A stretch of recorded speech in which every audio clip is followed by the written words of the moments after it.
and good evening. No, hello and good evening. Yes, sorry. Yep, there we go. That's a little better. The microphone is very high, but I can't do anything about it. Sorry, it won't move. If I dare move, it'll probably fall off. Right, I'm very sorry to arrive so late, but we've had a huge traffic jam here in lovely sunny San Tropez. So we were rather delayed. Marianne has arrived, and Keely. Yes, thank you, Keely. And Keely, you are very helpful with everything on this channel, and you're absolutely lovely. And I hope to meet you one day. I hope to meet all of you one day. We've got 5 of you. I'm sorry I arrived so late, but we were stuck in a traffic jam for 2 hours, and then we had to deal with Minnie Thatcher and all the other things that we've had to deal with.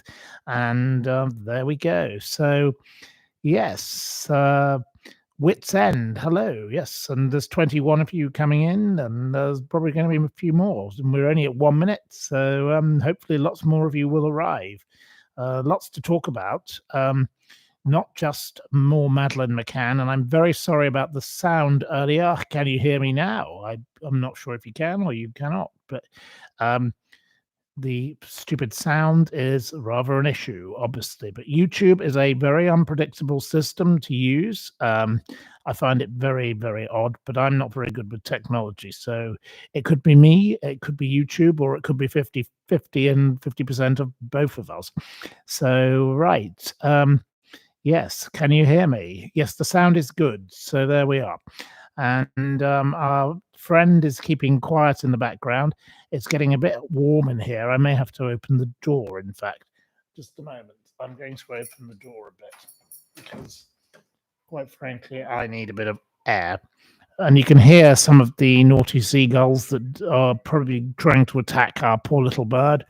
But our poor little bird is fast asleep under its little chair, and it's been there most of the day. It's keeping itself safe, and it's being a very fussy little bird, to be honest. I gave it some dog food, and it loved the dog food, and then it liked my chicken soup, which I spent 4 hours making yesterday with the carcass of the chicken, with lots of vegetables, and it started attacking the spoon. Now it seems to be being difficult and stubborn because it probably wants dog food. It's definitely a little bit of a troublesome one, is old Minnie Thatcher.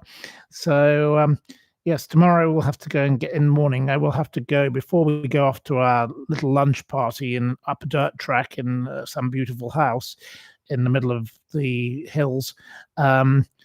I will have to go and get the €2.50 dog food, won't I? I better get a few cans of it, to be honest, because it certainly gets through a whole can of it a day. So I think it would prefer the dog food, but it's not had all the milk. It likes the Pellegrino. It's quite a sophisticated bird in that sense. It's not an Evian bird. It's a San Pellegrino bird. So there we go, San Pellegrino bird. So Minnie Thatcher is a San Pellegrino. It's like me and Mini Cheddars. Once you get into something, you don't want anything else. I don't really like crisps. I do eat crisps, but I prefer Mini Cheddars. And I've sadly run out of Mini Cheddars. So when my friend comes to visit shortly, I will make sure that Mini Cheddars are brought. That is what I want. Every friend that visits will have to bring Mini Cheddars. So there we go. And when I get back to England, I'll be definitely back on the Mini Cheddars. And thank goodness for my friend Jonathan, who sent the Yorkshire tea, because Yorkshire tea is the very best. I would not drink French tea. It's disgusting. It's absolutely gross. It's grim. It's grim. It's same in America. Americans cannot do tea. Their tea is it's gross. And I don't drink coffee, so don't suggest I drink coffee, because coffee is something that's not good for me, because when you have my kind of health issues, coffee is a very bad thing. And I'm not meant to have white wine, to be honest, either, because that's a very bad thing. I'm better off with red wine. But there we go. There you go. You like quavers. I'm not into quavers, but each to their own. If you like quavers, they're fabulous. So now 58 of you here. So people are coming in and we're arriving. And when we get to a larger number, we'll start talking. We're only 5 minutes in, and the 67 of you. So there we go. It's going up by the minute. Right. Okay. Um, have I got no alternative to mini cheddars? Not really, no. I love mini cheddars. When I need a mini cheddar, I need a mini cheddar. I don't want some kind of other brands are available, as I did say on Radio 4 when I did a program about it once. But no, the mini cheddar, which is actually classified as a baked good, because they don't want to be crisps and they don't want to be this and they don't want to be that. I would always love a mini cheddar over anything else. Mini cheddars are just the best, and I don't like the flavors. And my friend Kate here, she found some in her cupboard that were the Red Leicester version. They were perfectly nice, but I prefer the original. Let's be honest. We don't need to change something. If something works and as it works on the tin, don't go fiddling around with it. That is always what my late grandfather said to me. He said, if it works as it says on the tin, don't go fiddling around with it. That's why he would have hated what they've done to the Land Rover, for example. Changing the Land Rover from a Land Rover to look like something else. It's not a Land Rover. Call it something else. It's not a Land Rover. It's not the original. No, the original shape worked as it did. If you want to create something new, call it something else. I don't understand people doing, playing around with things like the stupid Jaguar, their advertising campaign, which didn't even feature a car, and it was all about woke. The bloody woke. The bloody woke strike every day, and I'm so bored of hearing about them. I saw one today. Let me tell you, we're only at 80. We're at 82 now, so when we get to 100, I'll start talking about my topics. But I saw this person today who was some lesbian. And I've no problem with lesbians. My mother has all these lesbian friends and lesbian friends. And I've no problem with lesbians.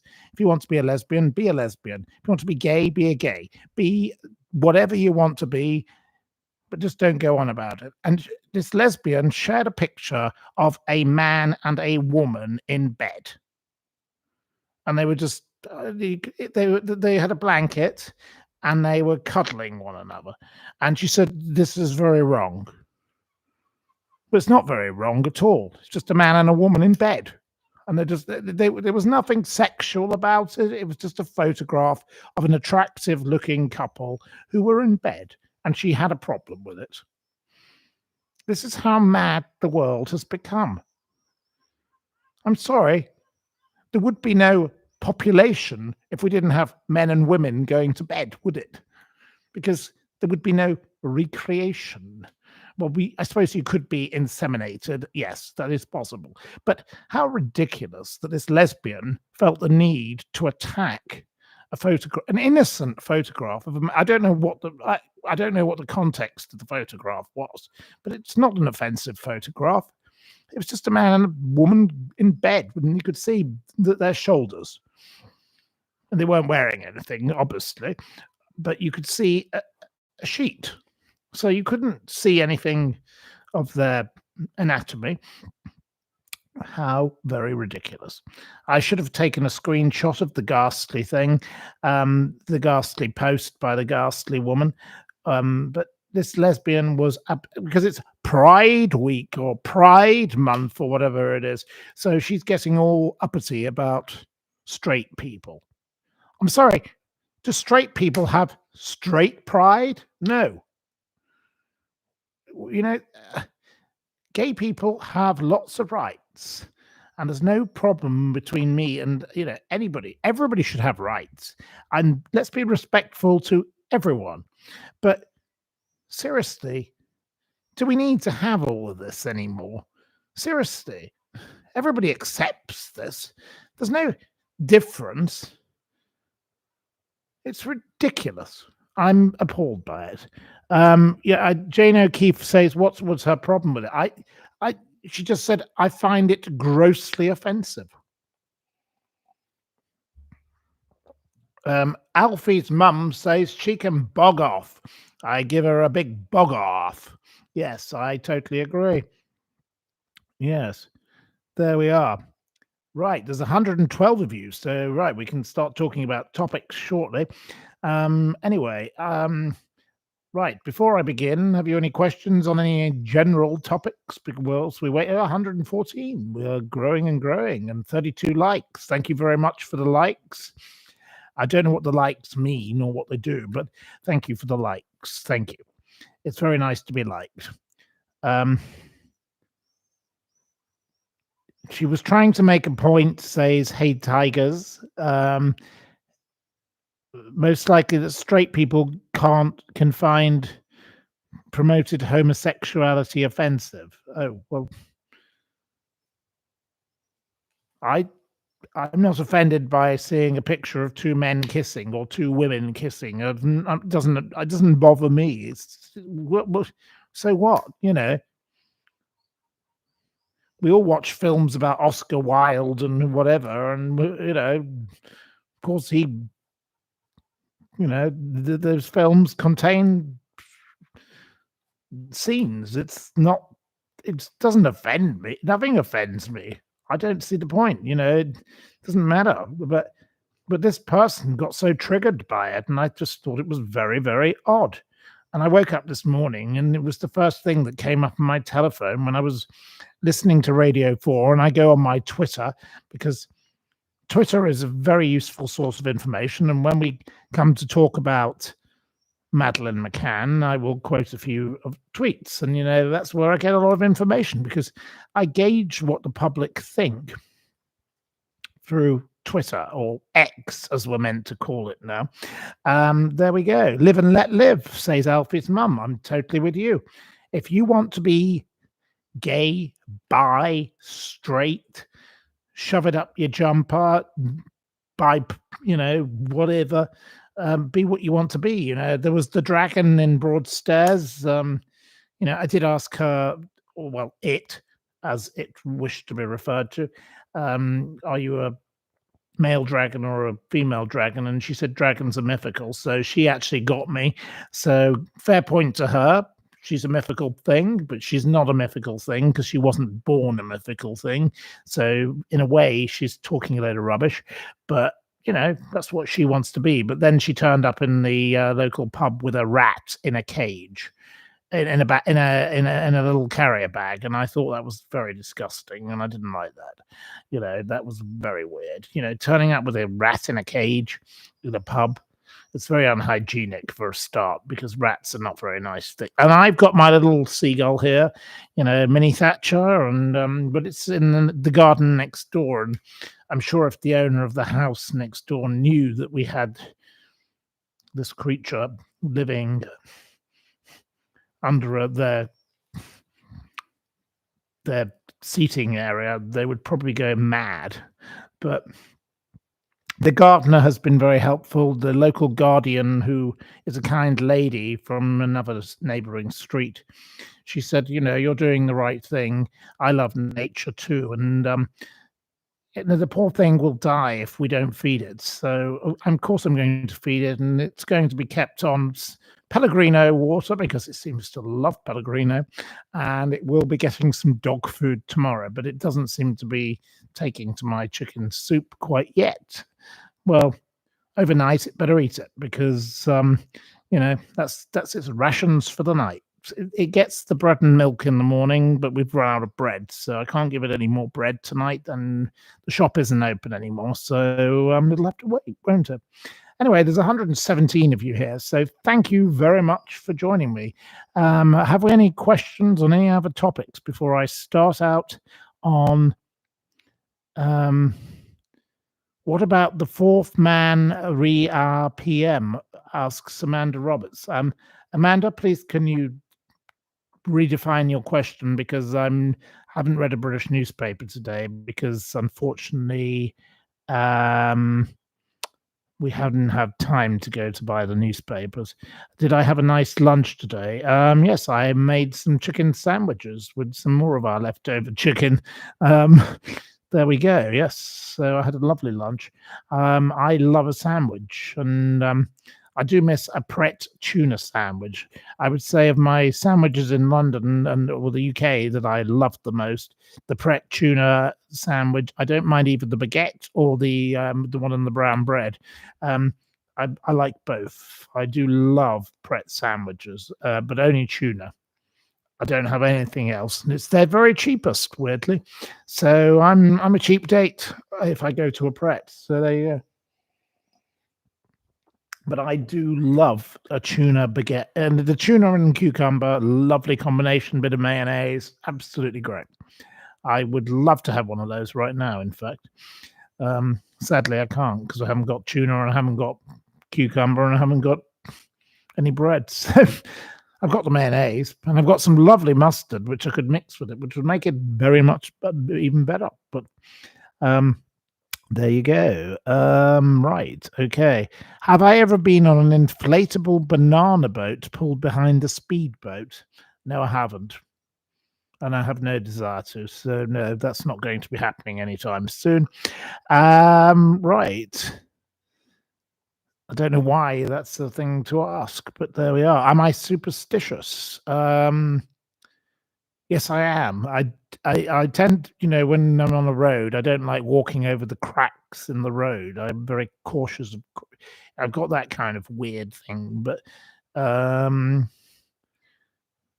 what else am I superstitious about? I don't know. I can. That's only the only example I can think of immediately. Um, would I confront Michael Barrymore if I saw him in the street? Yes, I certainly would. Michael Barrymore is a repugnant man. Um, the only time I've ever been in the same room as Michael Barrymore was at the launch of a restaurant on Old Church Street, Chelsea, the corner of King's Road. It was some kind of burger restaurant. It doesn't exist anymore. It's probably some fancy restaurant.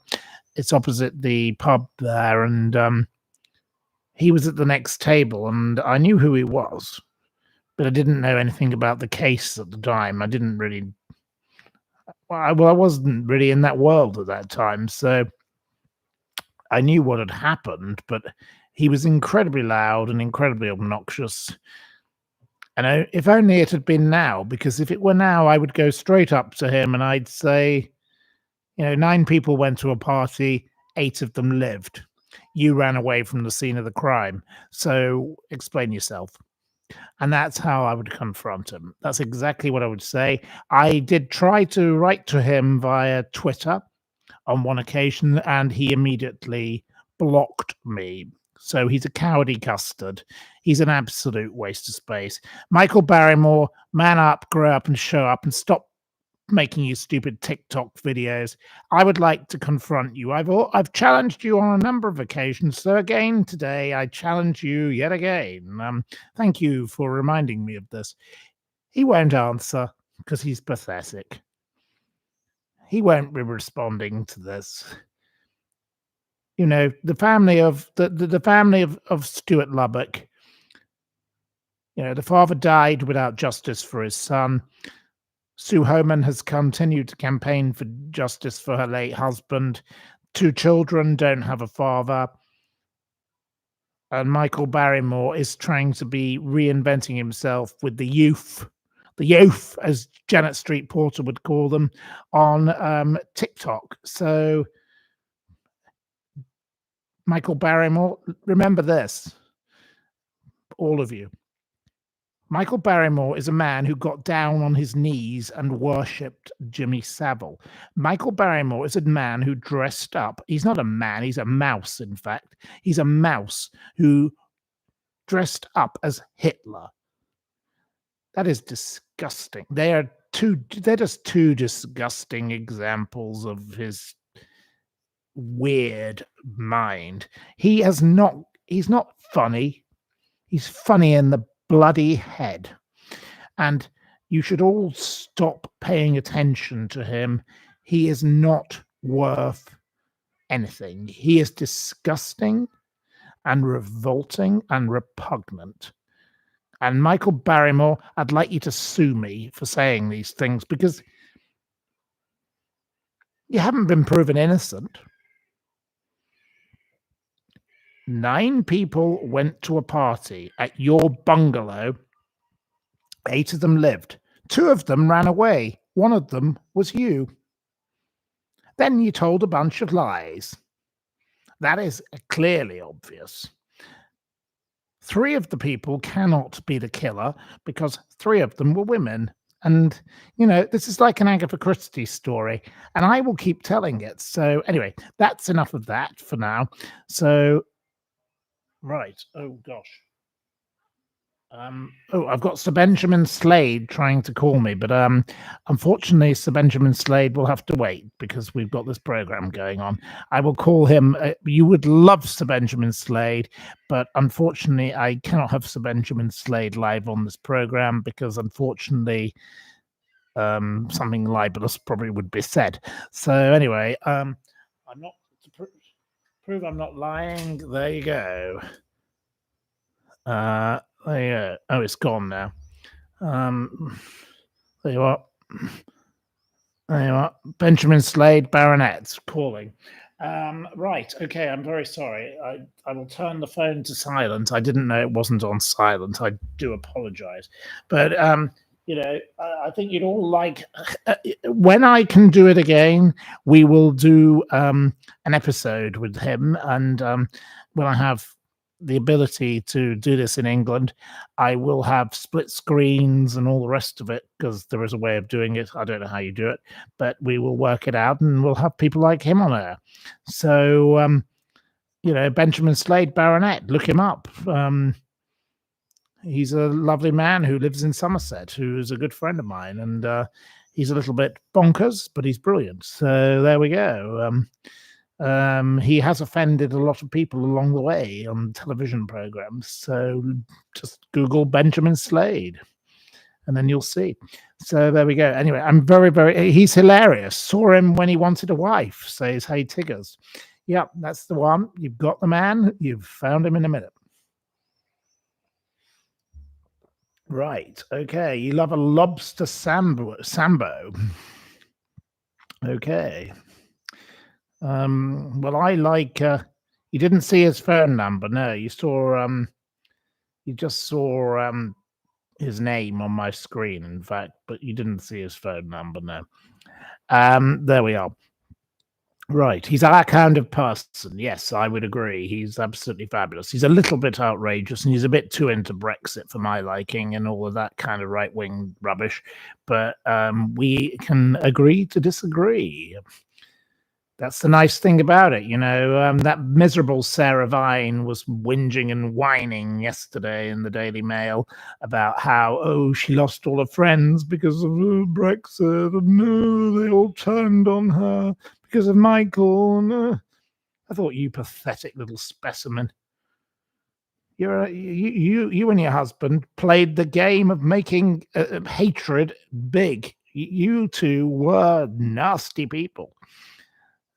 She was just as bad as him. The pair of those two, what a pair of filthy toe rags they are. And she's now profiteering with this book. Well, it's not surprising. Scum rises to the surface always, doesn't it? And she is scum.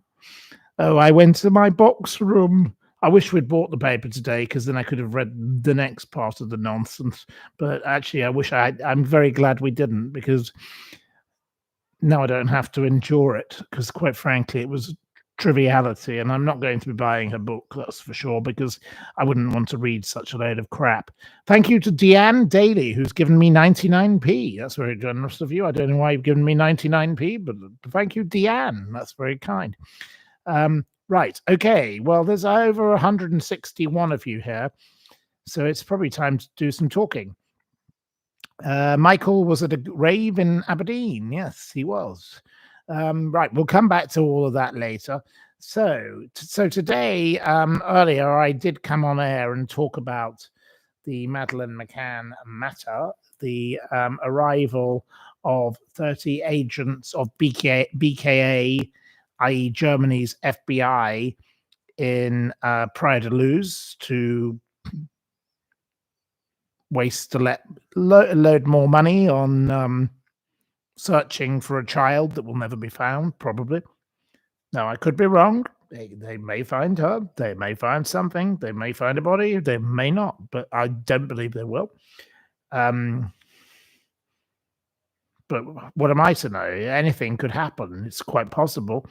You know, we've wasted £13 million of British taxpayers' money, all the private money, searching for a child that vanished. The child that vanished. It could be an Agatha Christie plot, couldn't it? The child that vanished. And it literally did vanish. But the evidence is there. There is plenty of evidence. And the evidence is ignored. That is my problem with this story.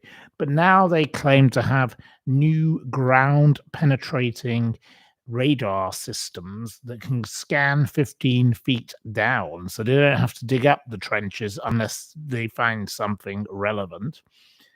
They've closed the roads and they've done this and and we'll come to all of that. You know, they've been searching in a number of areas. The cottage where Christian B lived until 2006. Well, Madeleine McCann vanished in May the 3rd, 2007. So what is the relevance of the cottage? I don't think there's probably much relevance to the cottage, but you never know. He could have gone back. The cottage could have been empty, I suppose. I don't know. I don't know what happened to the cottage after he stopped living there. But there we go. That is an interesting point to make. The Italia wooded area, the Ocean Club, which is obviously where the tapas people were swinging into action and having a lovely old time whilst they left their children unattended. Classy people they were, the old tapas group. And then some scrubland as well in the vicinity. So that was what I talked about earlier, but then obviously I wasn't really heard because my microphone was a little bit useless. So anyway, let's move along and we'll talk about what I've considered since. So, yes, swinging into action. We know what swinging into action means. You know, think of Anthea Turner. So that's all I have to say. I'm not going to libel them by suggesting what swinging into action means, but I think you can take the hint. I think that was probably what went on with that group of oddities. And, is Anthea a swinger? Yes, she likes to swing into action. That's all I shall say.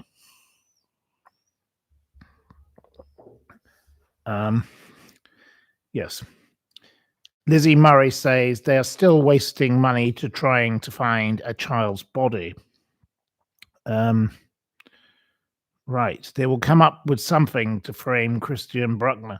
Well, Jim Gamble spoke, who was this child protection man, another dreadful person. I can't stand him. He was very involved with the dreaded Catherine Mayer, the one I had all the legal problems with.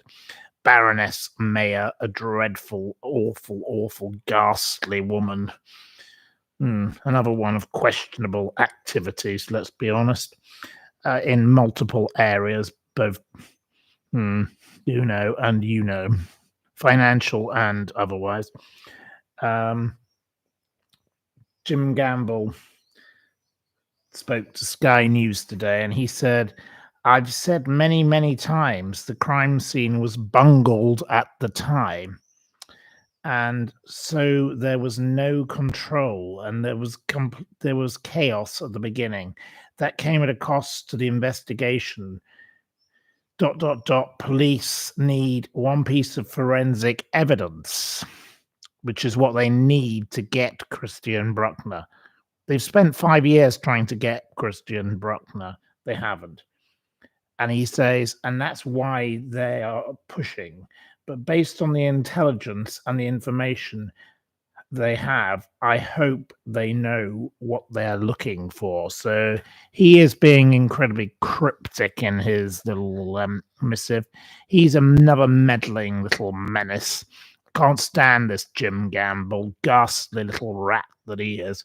Awful, awful, awful, ghastly man. There we are.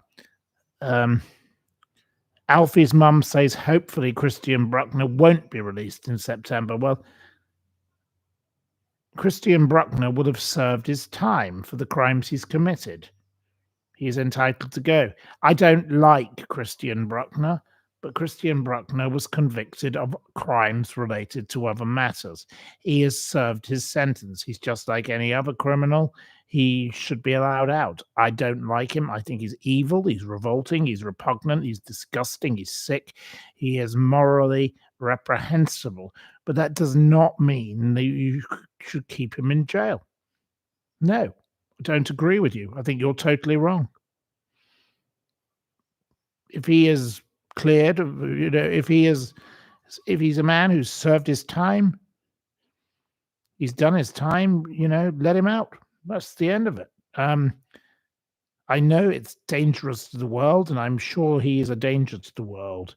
He doesn't look like a very pleasant man, and I would predict he could be dangerous again. But unfortunately, a sentence is a sentence. And we'll come to there are a number of people who are in prison for life means life in Britain. They are people who are considered so dangerous that they have to be kept forever until they die, because we don't have the death penalty. And it's quite right that they are kept. In Germany, this man is not considered in that category. I don't know whether they have that category in Germany or not, but he is a monster. Yes. But we don't know that he killed Madeleine McCann. This is the thing. They're trying to pin the Madeleine McCann thing on him without evidence. Now, if they haven't found any evidence in 5 years, this is just a last desperate throw of the dice to try and snare him. You think he looks very dark. I totally agree with you all. I don't like the man. I think he's evil. I think he's repugnant. I think he's revolting. But I'm sorry, I will not agree with you and say that he should be locked up for life when he has served the sentence of what he was given.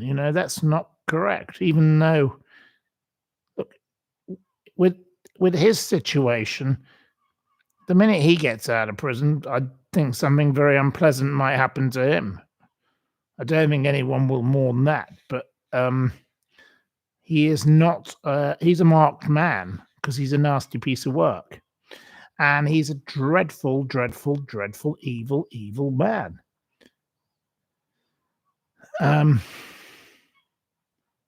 There we are. So you think he's the patsy? Yes. So there we go.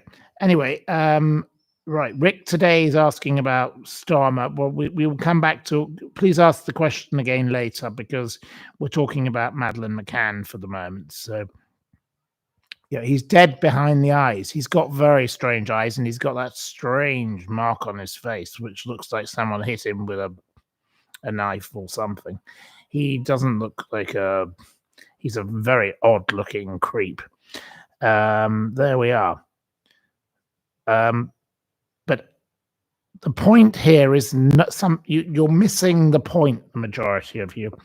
The point is this individual is accused of taking Madeleine McCann. No evidence has been found. So the previous searches occurred June 2014. Nothing found. A load of money spent. July 2020. Nothing found. A load of money spent. May 2023. A load of money spent. Nothing found. And now we have 30 police officers from Germany, the BKA, the equivalent of the FBI, going around with tents, closing roads, and searching for what? At places they've already searched. And they've been to the old Christian Bruckner cottage, the 48-year-old Christian Bruckner's cottage. Well, he stopped living there in 2006. And of course, she vanished on the 3rd of May, 2007. So what's the connection with the cottage? I think that's a little odd. They went to a farmhouse, disused. It's a hillside, abandoned. They were looking into a wheel, says the Daily Mail. And then they talked about a well. I think they were probably talking about they were looking into the well. I don't think it was a wheel. I think they got a bit confused, the Daily Mail. Right. And then, of course, the Portuguese police say they have low expectations of a recovery. There are cracks appearing between the Germans and the Portuguese authorities. But the Portuguese police added, we've got our orders and we won't stand in their way. They don't think anything of this nonsense. This is just another load of nonsense, just like the £108,000 given in April to the Metropolitan Police. Of course, the Metropolitan Police, well, they aren't involved in this matter. So, the Metropolitan Police have not even turned up for this particular little charade. It is ridiculous. The last charade, they were there. All the Metropolitan Police joined in because, of course, they wanted to go off and have a nice little summer holiday and play a round of golf. And they were seen playing golf, the police officers, during their visit. It's absolutely outrageous that all these people get to profiteer from the story of a child that clearly does not exist. The child is long gone. It does not exist. Whatever happened is very, very sad. And that poor child deserves justice. But, fake Julia is not Madeleine. The American girl is not Madeleine. Madeleine is not hiding in a cupboard. I've had that before. I get loads of people writing to me telling me Madeleine is here and Madeleine is there. I've seen Madeleine in the zoo, said one of them. Which zoo? I said. They didn't answer. I get lunatics writing to me about Madeleine McCann all the time. Madeleine McCann is the most bizarre story, other than Jean Paul Benet, the little girl who was the beauty queen in America who was murdered, and no one's ever solved that. They are like the two child cases. Obviously, we had Jamie Bulger, but we knew who did that. So that's slightly different because those monstrous boys, and they were evil, and they should have had the electric chair. I'm not a believer in the death penalty generally, but those two boys put battery acid in that poor child's eyes, and that is disgusting. That was the most thing that gave me the most nightmares about that story, was the battery acid. Because can you imagine what pain that child would be? And then they threw that poor little boy on a railway line, so he was hit multiple times by trains. That was disgusting. And I'm on the verge of crying when I just think about it, because I cannot deal with that nastiness. And equally here, seeing these nasty German neighbors throw that little seagull fledgling in the water and it died. And, that's why I've rescued the other one. So, you have to do good in life. You don't be nasty. You be nice. Be nice to people. And I don't like the word nice because it's naff. In fact, I shouldn't use the word night. Night. My grandfather would hate me using such a common word, just as bad as the people who use the word toilet. It's absolutely disgusting. I shouldn't use the word nice. You should be decent to people. You should be decent to everybody and to animals, and you should be respectful. That is a much better pair of words than nice. I apologize. When I'm wrong, I'm wrong, and I'm sorry. I should not have used such a gross word as nice. Nice is naff, awful. So sorry, I shouldn't have said that. So apologies. But this is a story where journalists are being kept at a distance, according to the Daily Mail. There's been no comment from the McCanns about the matter. A local resident said everybody wants answers, but also it's been a lot of money spent for 20 years without any real results. Here we are. I don't think they'll find anything. And I don't think they'll find anything. I think this is just another publicity stunt because Christian Bruckner is due to get out of jail in September. And in September, that man is fairly and squarely due to get out of jail because he's served his time, he's done his crime, and he served his time. And prisoners are given sentences, and once you've finished your sentence, you get out of prison. I know you don't like it. You all want him left in prison. But that is just how that's how sentencing works. And I don't like the man. I think he's evil. He looks disgusting. But I'm sorry. You can't give someone a prison sentence and then say, well, unless they do something else that's very bad. Well, I've given you 12 years, but I just don't like the look of you. So you can have 15 or you can have 30. That's not how justice works. That is wrong. Even though I loathe and detest the man, it's like the lottery winner the prisoner rapist lottery winner, and everybody went on and on about him. Well, he served his sentence, and then he won the lottery. So what? That's just how it happened. He bought a lottery ticket like everybody else. You can't stop him winning the lottery because he was a rapist. It's just not. You can't say rapists can't win the lottery. It's an illogical thing. I am not some lefty. I am not woke, and you all know that.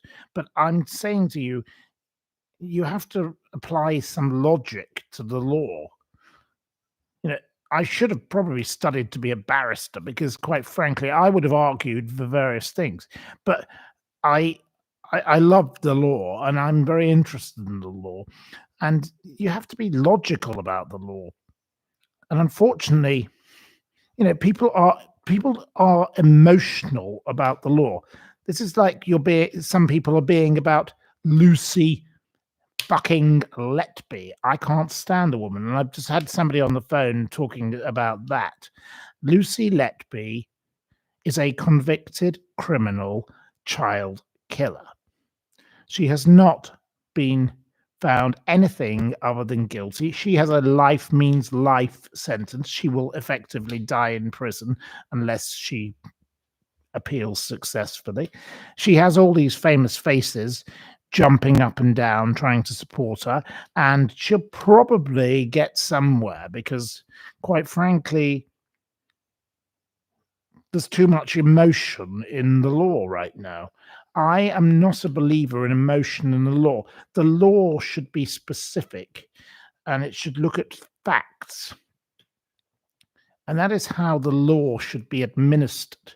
We administer the law so the law says, this happened at that time and that was done, and this is why you have been convicted. That is how the law should work. It's not poor Lucy Letby, they victimized Lucy and all this, that the rubbish they come out with. And I'll come to why I think about this because of, you know, when I talk about the Jeremy Bamber matter in due course. So Lucy Letby, to my mind, you know, she wrote letters. She did all of this. The evidence is clear. It's clear cut that this woman is a monster. She and Rosemary West and that other woman, Joanna Dehaney, and you know, the other ones that are Life Means Life, Myra Hindley. There you go, and that's a clue for a question I'm going to have in my quiz. Actually, I won't be doing that quiz tonight because I haven't finished writing it. So anyway, you won't be getting that quiz. Unfortunately, I didn't get time to finish it. But there we are. But that's you know, there are 4 life prisoners in Britain, so remember that for a future quiz. So which whenever you gets it first, well, you know, remember I gave you a clue. So there are 4 women who are Life Means Life prisoners. But Lucy Letby she's a repugnant individual. You know, she wrote letters to the parents. She did all sorts of other bizarre things. You know, as a nurse, you're not meant to write to the families. You're not meant to do such things. She did all sorts of weird things. She wrote that she was evil in her own notebook. I don't like the fact that these kind of people can get away with this kind of activity. So no excuses for this kind of behavior. So anyway, coming back to the McCanns, let's go back to them. Good old Dr. and Dr. McCann, who didn't pay for childcare at night, but would quite happy to pay for it during the day. You know, the child neglect couple, they should have been charged with child neglect. I will keep saying that. They neglected their children, as did all the other tapas people. So they should have been charged as well. Let's have all of them charged with child neglect. But oh no, they're middle class, so they get away with it. If they had been, you know, working class, they'd have been thrown under the bus. And don't say I'm making this up, because it's happened on many occasions. Plenty of ordinary people get charged with child neglect. Like plenty of old ladies get charged with not paying their TV license, and plenty of other people get charged for all sorts of other things that are totally ridiculous, like that poor lady. And I'm not saying what she said was right. The nasty woman on Twitter who got a bit carried away, the wife of a Conservative councillor who has been jailed for saying things about the Southport riots, but then she took it down 3 hours later.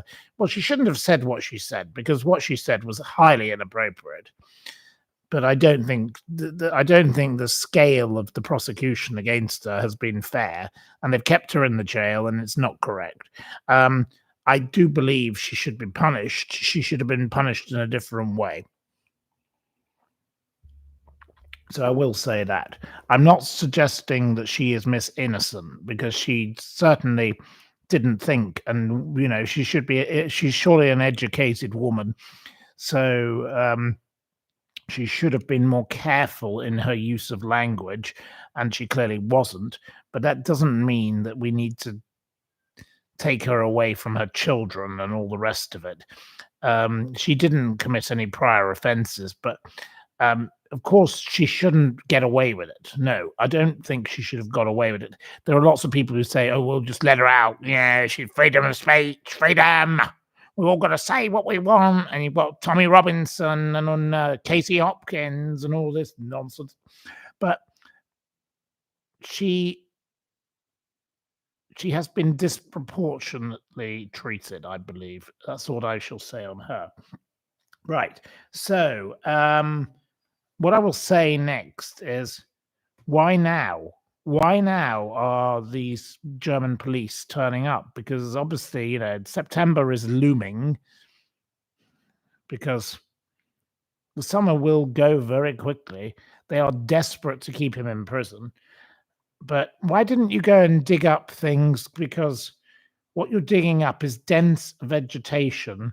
The journalists talk of closed roads, streamers, pickaxes, shovels, and chainsaws.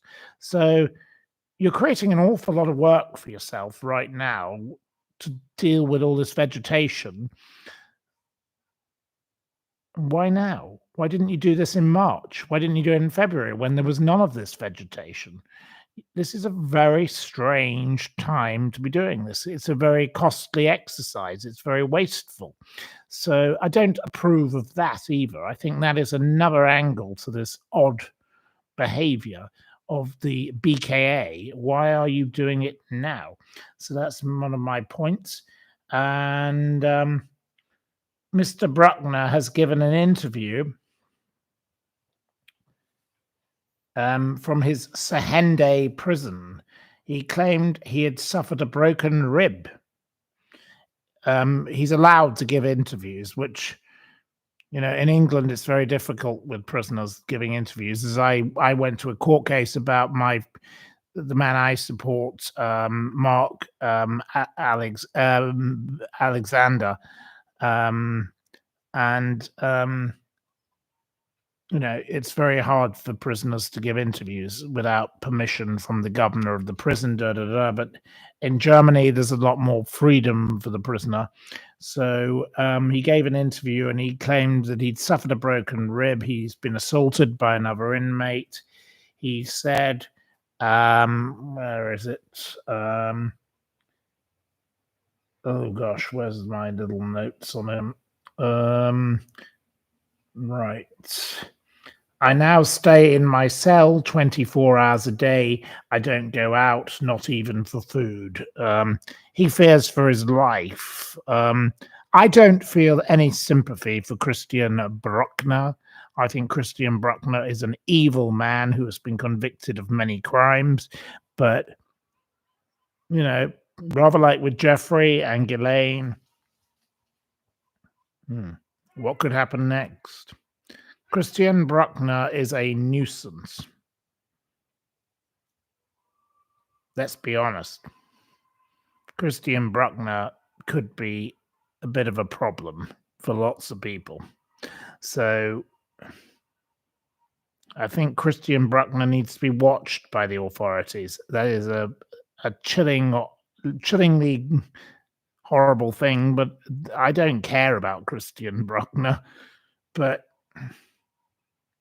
I don't believe Christian Bruckner to be the person behind this crime. So there's a chillingly haunting message. And I'm not a conspiracy theorist, as you all know, but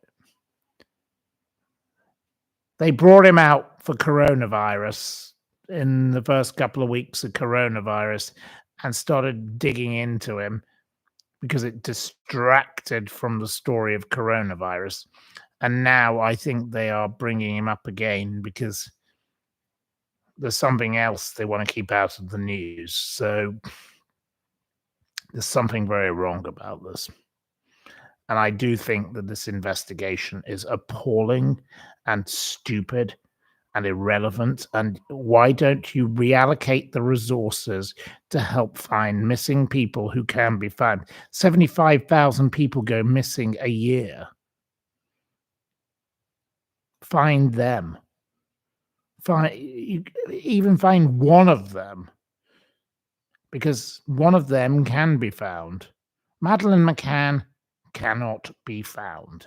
Madeleine McCann does not exist. Madeleine McCann died in that apartment, in my particular view.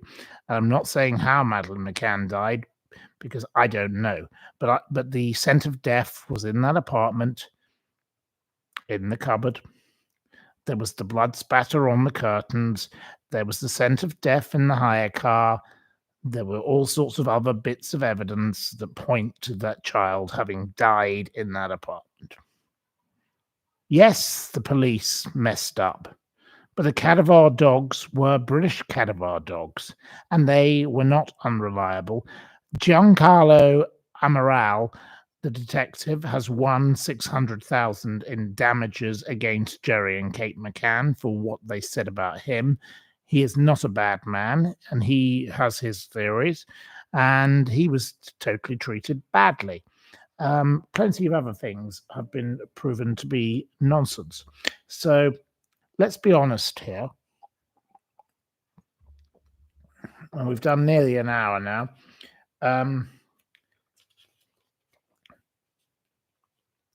The lawyer for Mr. Bruckner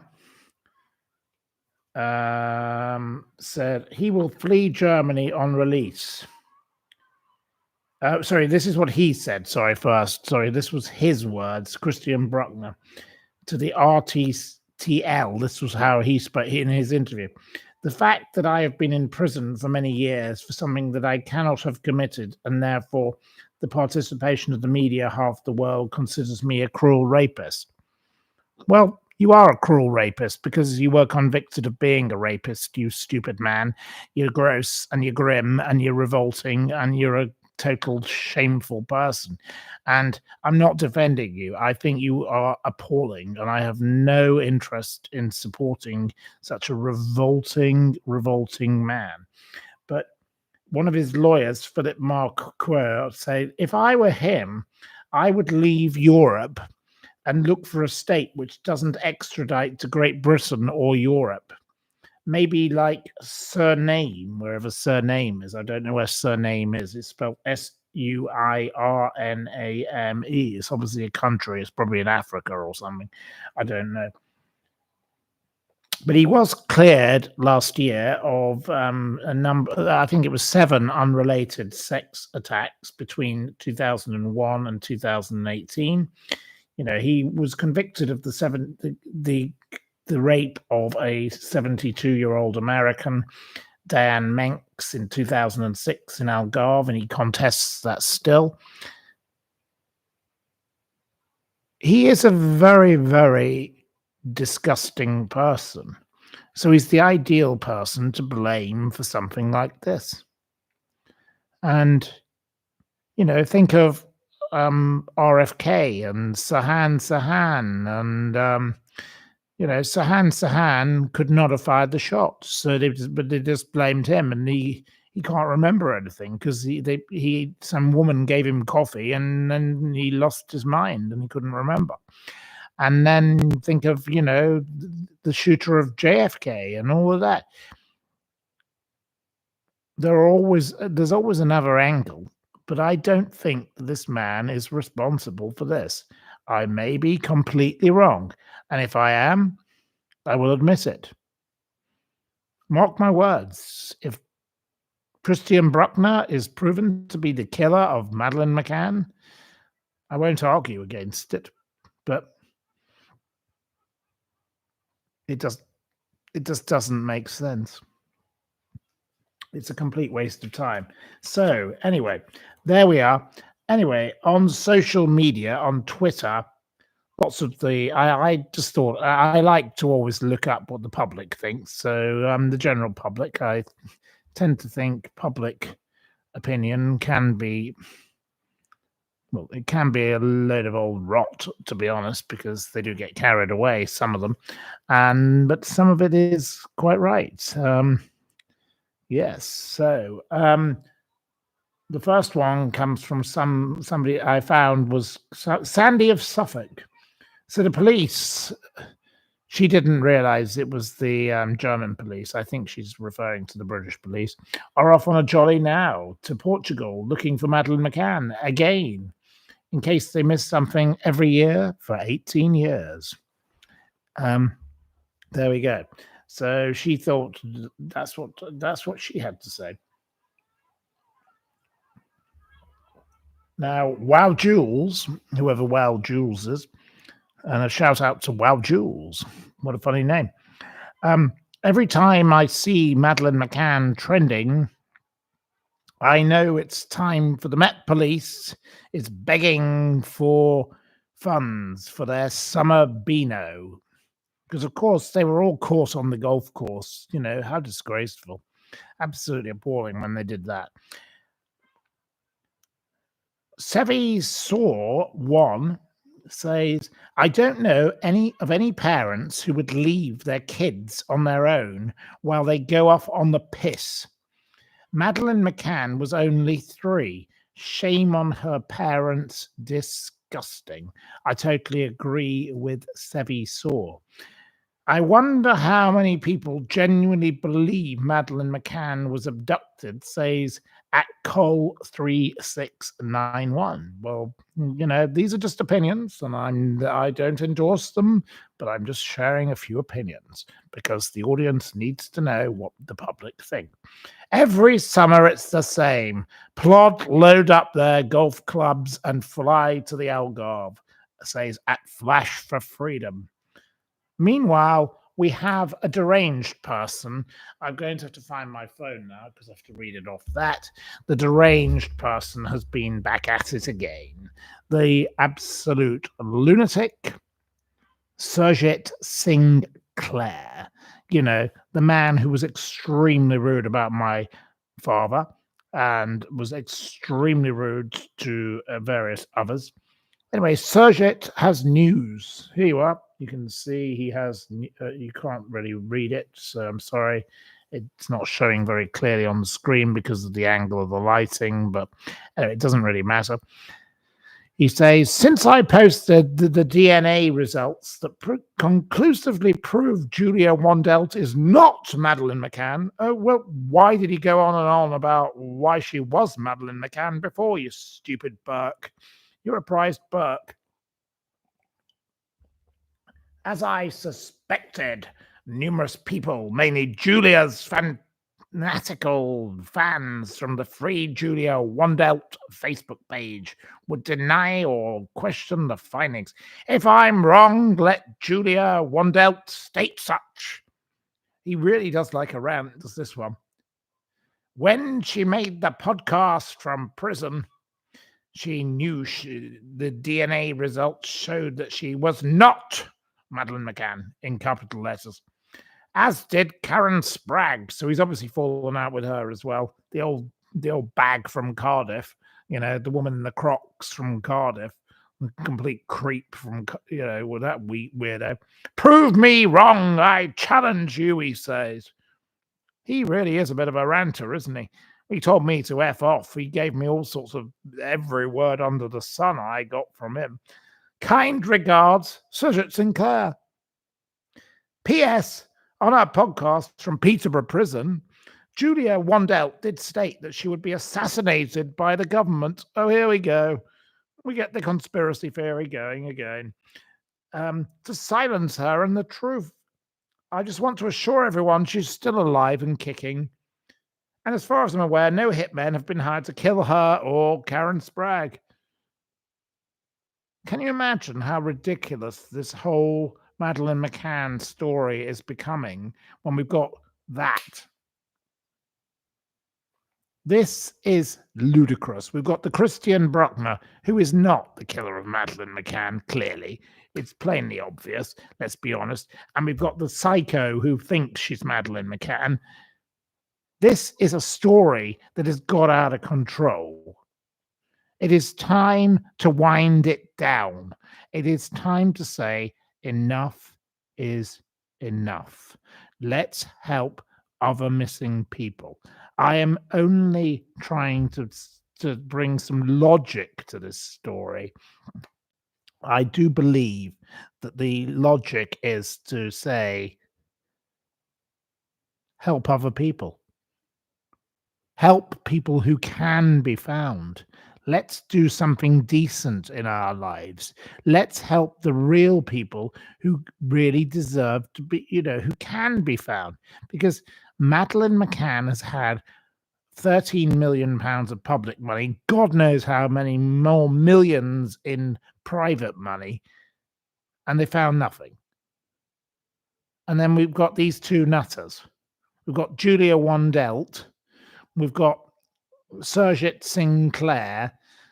We've got this Christian Bruckner, the evil rapist, who's not that clearly in 5 years they haven't convicted him, and now they're digging up a well. What are you going to find in a well? 18 years after the child disappeared. There'll be nothing in the well. The well will be empty. Nothing in it. Anyway, they're going to carry on their search till Friday, supposedly. But I just despair because speaking with people like, Kerry Needham, you see people who don't get any help. And she tries so hard for her child, but she's working class, so forget her. Forget the ordinary person. They're a waste of space. The lovely middle class doctors who don't even pay for childcare. Well, yeah, give them millions.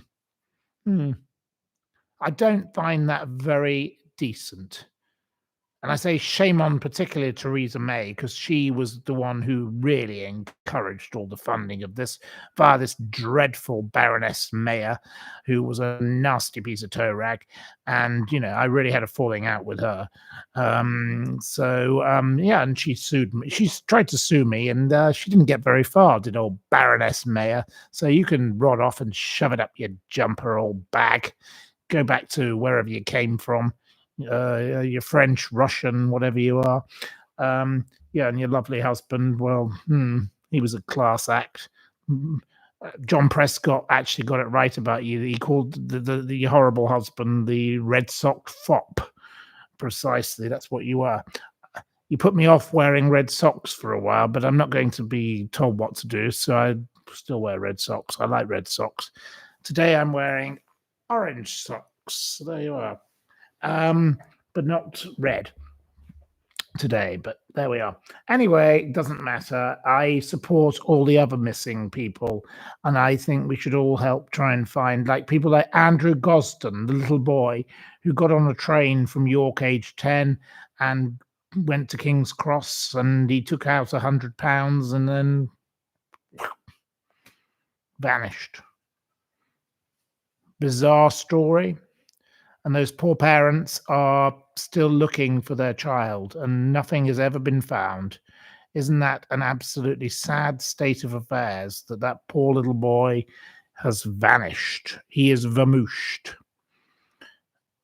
And, there are so many tragic stories, and I have stories of old of, people who will never be found. The son of a chauffeur from Kensington, and his brother Kevin writes to me all the time. The Allen family, and the boy just vanished on the underground, and he was last seen being grabbed by a man who looked rather like a Conservative MP. And then he was never found. But that was 1979, so that's never going to be resolved, and he just vanished. People do vanish. Then there's the story of Marion Barter, the lady from Australia, and I've listened to all the podcasts. She vanished, and her daughter has spent... I listened to all those podcasts. My God, I don't know how many hours I listened to. It was probably 60 hours of podcasts I listened to. It was ridiculous. It's so big, the story, and it went on and on and on, and it got a bit boring at times, I will say, the podcast. But she was the lady who vanished, and what happened to her? Did she get to England? Did she go somewhere else? She was from Australia, and people vanish all the time. But why is it all the resources are directed to Madeleine McCann? I call it Madeleine McScam. That's what I say now. I'm appalled at this latest nonsense. It is ridiculous, and it is wrong, because in the last 5 minutes we've been talking, somebody else has vanished. What about them? Why don't we give some resources to the family who've just called up and said, My brother, my sister, my cousin, my uncle, whatever, has just gone, and we don't know where they are. What about them? Let's help them. But no, the Metropolitan Police, which is the most underfunded, it's moaning about how it's underfunded, gives another £108,000 to finding Madeleine McCann. Well, you've had 18 years to try and find bloody Madeleine McCann, and you haven't found her, so stop it. Put a stop to this nonsense now. Maybe I'll start a petition about this. I think I should. Perhaps it's time for a petition on that, yes. My sloth petition, thank you. We're nearly at 1,000 signatures, and once we get to 1,000, it gets another kick. So we were at 987 when I last looked. Let's have a look what we're up to now. Have I got it? No, I don't think I have it. Oh dear, I think I closed it down on here. I'll have another look tomorrow. But please help get the sloth petition up. And let's start a petition about Madeleine McCann. Let's ban the funding of Madeleine McCann. I think that's what I want to do next. I think I'll get a lot more traction on that than the poor old sloth. Many people weren't interested in the poor old sloth.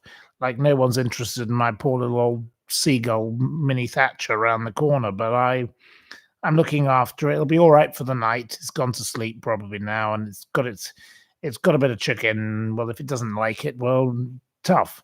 It's got to learn to eat what it's given, don't you think? I'm not nasty, but I think the greedy little bird should be a little bit more grateful. So there we go. Yes, a petition. Yeah, get them closed down. Accuse the parents. I'm not going to accuse the parents. No, I'm not accusing anybody of doing anything. I've said the parents should be charged with child neglect, and I've always said the parents should be accused of child neglect because they should never have left the children unattended. Two of those children, one child was 3 years old and the other two were much younger. So they left 3 children with the door wide open and all the rest of it onto a highway. Anything could have happened. They paid for childcare in the daytime, so why couldn't they pay at night? Why were they swinging into action down the hill with the tapas group? Swinging along. Odd people. They're not very pleasant people, those McCanns, and I don't like them. So there you go. But that's just my personal view. I don't like them, but that does not mean that they are murderers. I'm not suggesting that they are the murderers. Or I'm not suggesting that they did anything, but, well, they are guilty of child neglect, and that is 100% something I stand by, and they can sue me if they don't like that. So tell them to sue me if they don't like it. Shove it up your jumper if you defend them. Yes, it's unbelievable for so-called professional people, says Anna Cleavers, to leave their children unattended. Yes, they can afford to pay for it. They're not, to go out on the piss, which they were doing. They were off on the old tapas and the sangria and all the rest of it. And to leave these children that were crying because the neighbor heard the crying. The neighbor heard the crying on the previous night. There was a lot of crying from this child. This child was a bit noisy.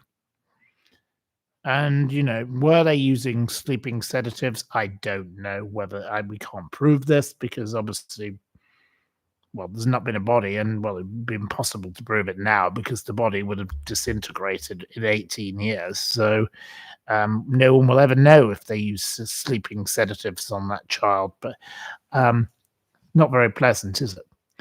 They are very cold. Yes, the Clement Freud link. Okay, well, you'd like me to talk about the Clement Freud link. Well, Clement Freud was living in Praia de Luz. Clement Freud was a politician and he was a paedophile.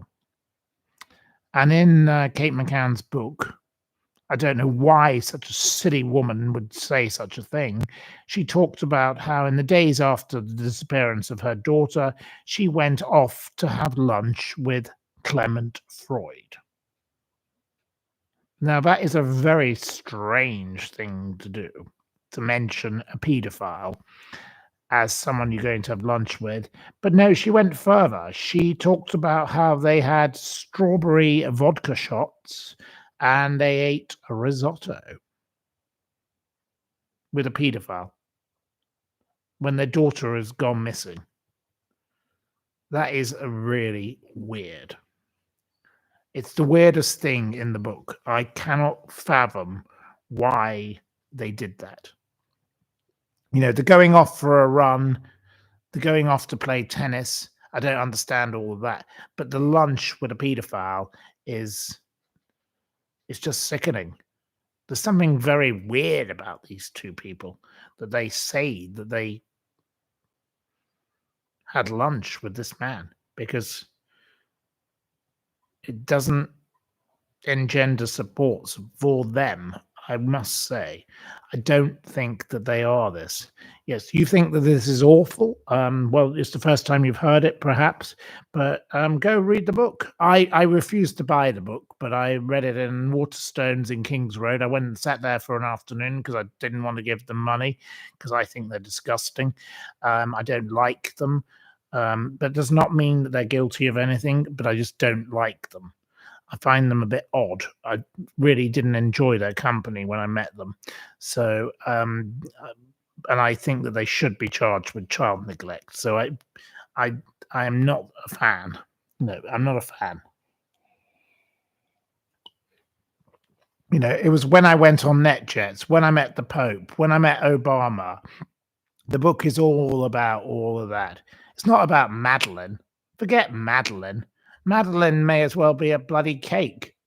You know, frankly, they don't give a damn about the Madeleine in the book. The book is all about them, our journey. Our journey, and why did they get the use the public funds to pay the mortgage on their house for a couple of months? It's not very fair. Little old granny from Cardiff didn't give her £5 to pay the mortgage on the McCann's little mansion in Leicestershire, did they?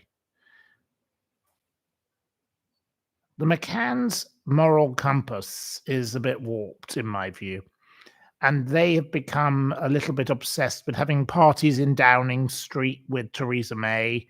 Theresa May was very happy to host them parties from time to time, along with Baroness and Mayor. With all the other scumbag people who were at that party, and not very nice.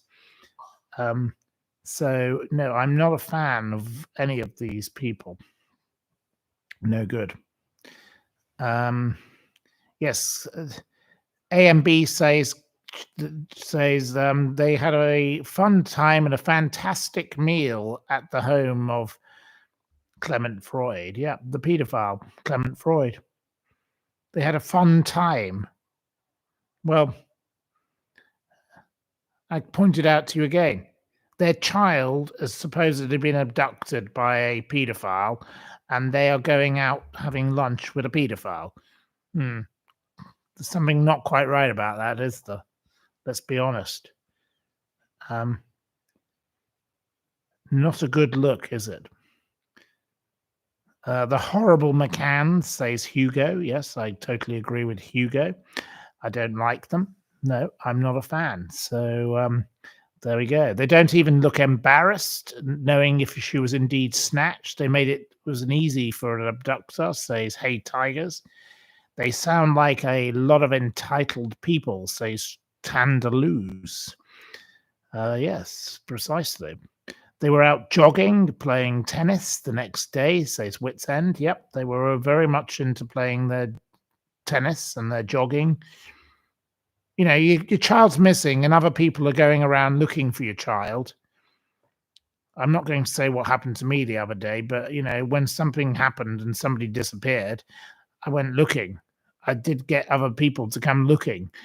You don't immediately think of, oh, well, go and have a cup of coffee. That's what you do. You go and look. If something happens and somebody goes missing, you go and look. That's what you do. You don't go off and play tennis and do a bit of jogging. I do think the jogging could be relevant, though, because where did they go jogging to? Because obviously the cameras followed them some of the way, but they obviously didn't follow them all the way. But if you have some kind of situation, wouldn't you go to a place that you have some kind of relationship with? I don't know where they went. I'd be interested to know where they went jogging to. I think that's a very relevant point. Where did they go jogging to?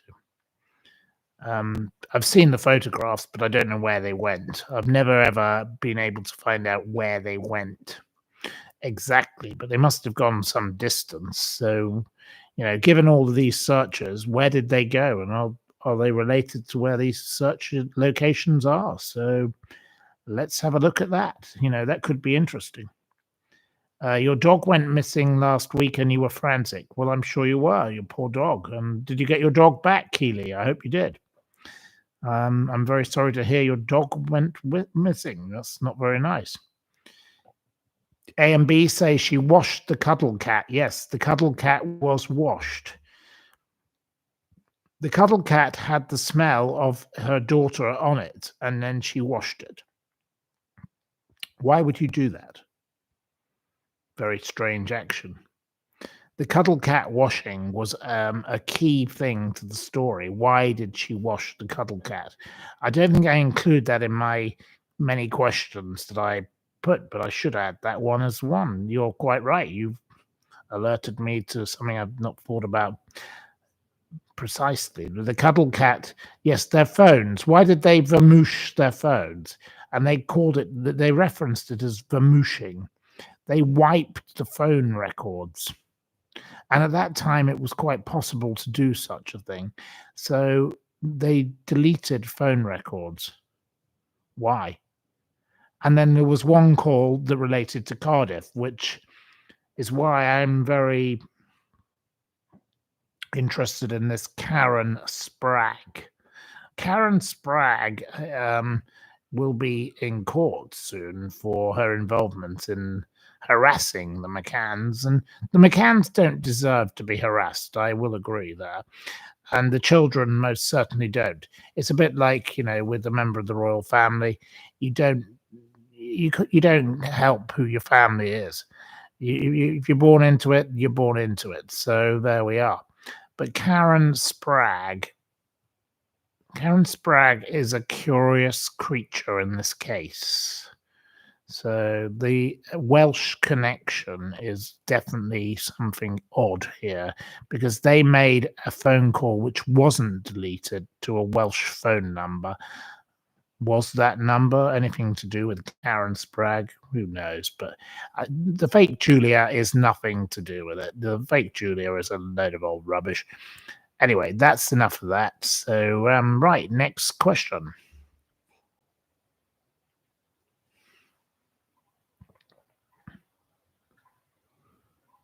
There is too much in their storytelling. Yes, they do tell a lot of stories, but they're not real, are they? What about poor little Ben? Yes, poor little Ben Needham and her mum. Yeah, nobody bothered about them. Well, they did. Lots of people bother about Ben Needham, but Ben Needham does not get the attention that Madeleine McCann has got. Nicola Crompton, who is a lovely friend of mine from London and Broadstairs, from PJs and everywhere else. Nicola says you would never wash the scent of your child away. Well, that's what Kate McCann did. She put it in the washing machine and washed it away, destroying evidence that could have been useful. Why didn't Kate McCann answer the 48 questions put to her by the Portuguese police in the first 24 hours. She could have helped the police get further into finding her child. But she said no to every question because she thought they were accusing her. Well, she helped aid her child go further missing if the child was missing, if that was really the case. So that was very stupid of you, wasn't it, Kate McCann? Not a nice lady. Winnie Johnson never got over finding Keith Bennett, never stopped looking. Poor Winnie Johnson, what a poor lady. And I'm very sorry for her. And she died. And, that was very sad. And there's so many sad stories out there. And these McCanns get all the bloody fucking attention. And it's disgraceful. And I had enough of hearing about them. It is time that other people got some help. There are people out there who could be found. Why don't we help find them? That is what we should do in this world. If we were decent people, we would do that. But instead, no. Oh, no. The McCanns, they must get what they want. Another 108,000, just hand it over. Insanity. Enough is enough. Close the whole thing down.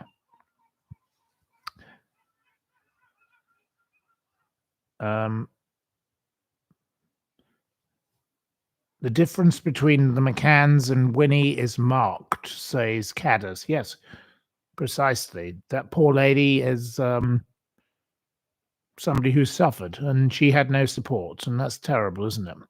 And justice should be served for her and her child, and not these McCanns. We've all had enough of them.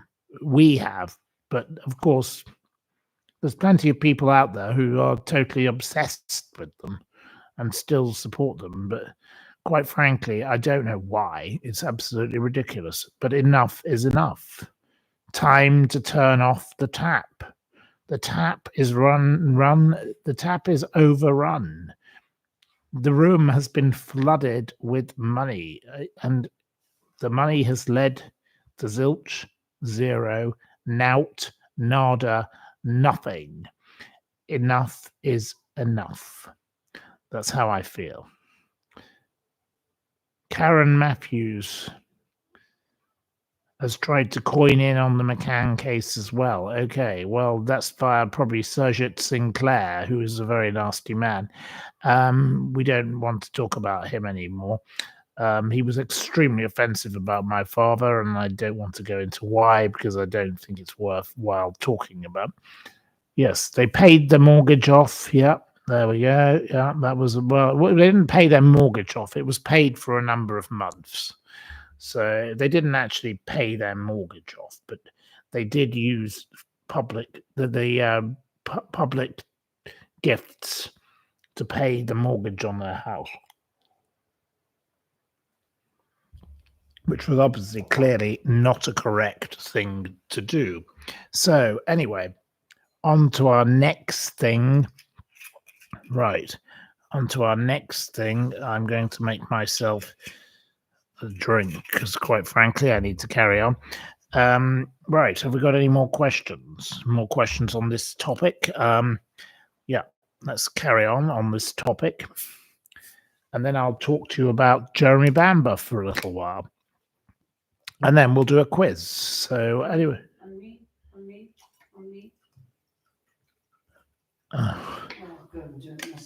Right. The person in the background wants some wine, so just give me one moment.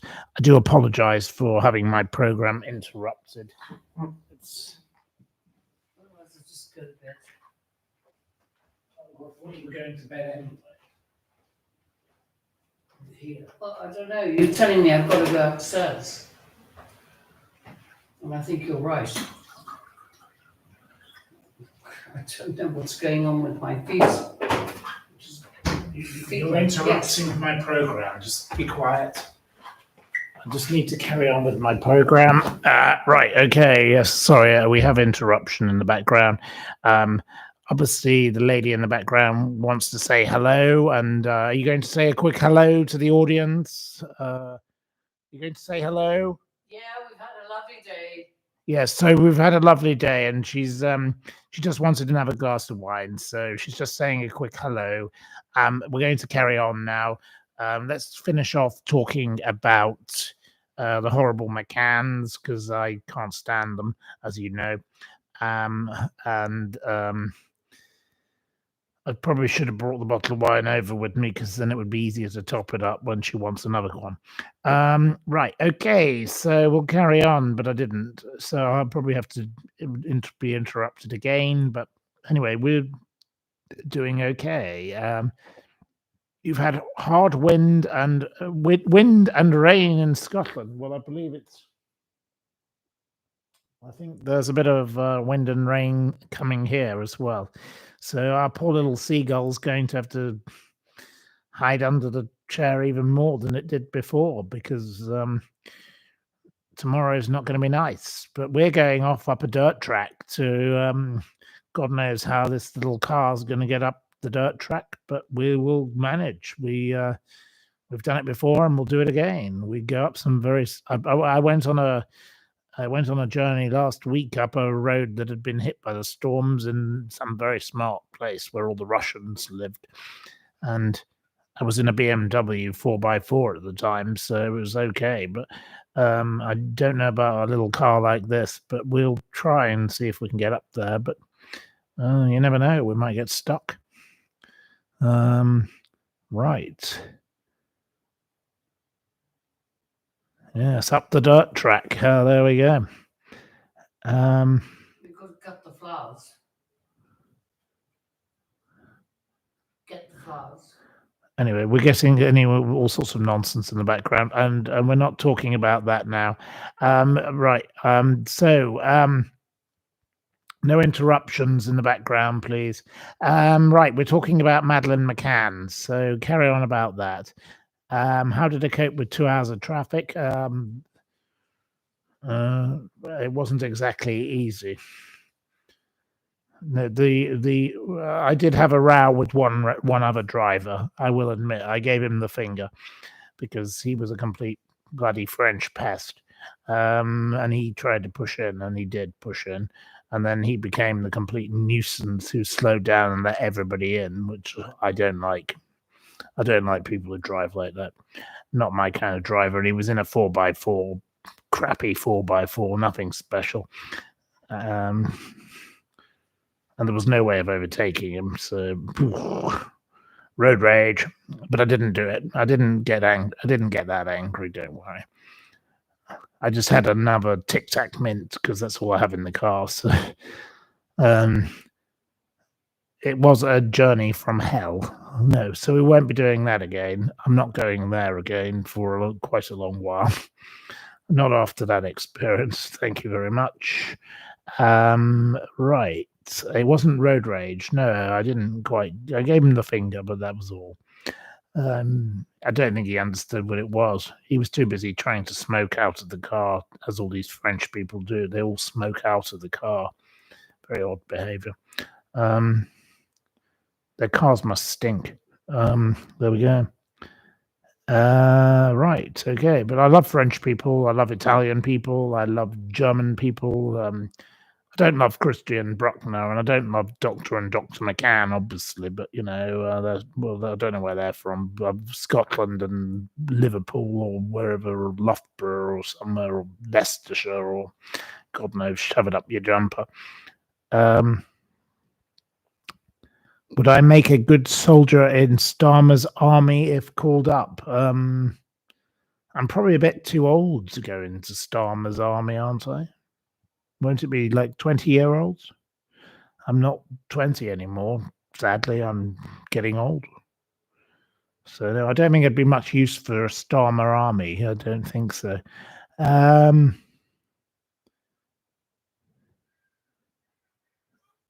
Right. You love the fact that the French smoke when filling up their cars at the petrol station. Oh. Yes, well, I went to a petrol station the other day when I had to go on a little expedition, and it had two different doors, and neither of them they were electric doors, but neither opened. And then this man came behind me and went, "You can go in either of them." And he was English, and he was horrible, and he was a van driver, and he was really nasty. And yeah, he had a right go at me, and I just said, "Excuse me." I said, "I've just been through all sorts of problems and trauma because I've just had to go to a hospital and deal with problems. And I don't need you shouting at me, you nasty little Englishman." And he went, why don't you just fuck off back to England? And I was like, thank you. I said, why don't you just learn some manners, sir?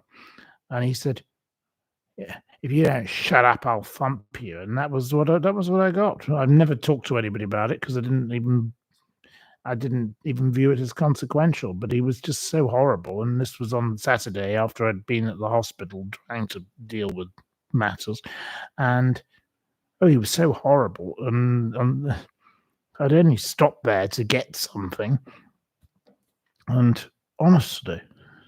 There's so many people in the world who have such bad tempers and nastiness, and there's only so much time you can take for them. But this white man van, I don't know why he had to be so aggressive, but and he was so cross that I was in front of him in the queue in the shop because he wanted to get on his merry way, I suppose. But anyway, doesn't matter.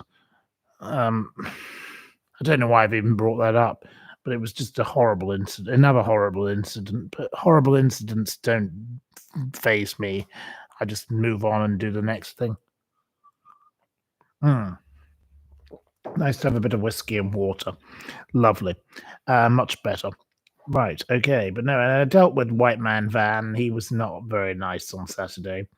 Very unpleasant. And then I had to go back to the hospital to deal with the next part of the situation. And meanwhile, I thankfully had time to just sit outside and calm down. But I didn't. He made me a little cross for 5 minutes, but doesn't matter. No, people who upset you, just park them. It's the best thing to do. As my lovely grandmother, Granny Steeples, always said, "Make new friends, but keep the old. The new are silver, the old are gold." So remember that. That's a good thing to remember. So my granny always had that thought in life. She was very particular about friendship. And Granny Steeples was quite right. So there we go. So there's a bit of good advice for you for the day. Right. Okay. What's wrong with people? Yes. Did I watch the movie Michael Douglas in Falling Down? No, I don't think I did watch Michael Douglas in Falling Down. I don't know. Get it off your chest. Well, there we go. I did. So there we go. Right. He really fueled your frustrations. Well, it was in a fuel station. So yeah, we did have a little ding dong in a fuel station. It's opposite the supermarket here. And I just stopped for one moment and I just didn't know which way the door was because the door was not opening. And he went, "Hurry up, hurry up." And I was like, "Oh." And I just found out, a bit of a drama had occurred, and I was going to try and deal with it, and then I had to go back an hour later because I wasn't allowed in, and this man shouted at me. It wasn't very nice. Anyway, doesn't matter. You think Granny Steeples was very sweet. Well, my grandmother was part of the Society of the Paranormal. She was involved in all sorts of things, was Granny Steeples. Granny Steeples was an absolutely lady. Wonderful lady. She had cancer twice and she survived. And my other grandmother, she has health issues at the moment. And today has been a difficult day. And I don't want to talk about it because it's not the right thing to do because it's not a public matter. But my grandmother is a wonderful lady, and lots of wonderful people know her and have supported her and have been kind. And I thank all the wonderful people who are helping, because it's been absolutely fabulous that they've helped. So I don't want to cry because I get emotional about things like this. It's very sad when people are old and things are difficult. But my grandmother she's a gem, but she's difficult to talk with because unfortunately she doesn't remember certain things. Um, but certain people have helped us, and I'm not going to name them because I don't think it's correct. But I don't want to go into it tonight. But anyway, thank you to everyone who's been supportive today, because today has been one of the difficult days, and we move along. Okay, that's the best way of talking about it. Okay, I'll leave it at that, because then I don't get upset and I don't upset anybody else, and I don't get into trouble with my sister, because my sister's very protective of everything. So she wants everything kept private. So sorry, I shouldn't even talk about this. Right. Okay. Well, thank you. That's very kind of your support is very much appreciated for that situation and other situations, and thank you for supporting the lovely bird, the mini Thatcher. Yes, I think I'll cheer it up by bringing up the bird. The bird, well, it's asleep now, so there's nothing more we can do for it today. Tomorrow I'll go and get it a load of dog food, because that's all I can think it wants. It doesn't seem to like my chicken, because obviously my chicken isn't as good as the dog. But the RSPCA do say give it dog food. So I think they are probably the wisest oracle on this matter. So we'll go and buy the cheap dog food. It's a $2.50 a box. We better buy a load of boxes, hadn't we? Because I don't think it's going anywhere anytime soon. It's definitely going to be a stayer, this little bird. So Mini Thatcher is like a bit like Margaret Thatcher. It will be staying around. It's not going anywhere anytime soon. It will win a number of elections. Bit like all the locals here. They're obsessed with winning their elections here in this local community. They're all obsessed with being voted for. So they all turn up to be voted for. And then they moan about the bloody cars in the street and the this and the that. Oh yeah, they love a moan. Yesterday, one of them had a proper old go at me, but anyway, I won't go on about her. She was another bore. So I'm sick of them all. They're awful. But there's a couple of nice ones, I will admit. There's some lovely people here, but they are very parochial in this place. So anyway, one of my nice friends is going to be coming to visit shortly, so that'll be nice. And we're going to see some lovely friends from Germany tomorrow who have invited us to their lovely house up their dirt track. So, and they refer to it as a dirt track. So we'll see how that we survived the dirt track. But anyway, right. Okay. Well, anyway, I'd like to talk to you about something else now before we have a quiz.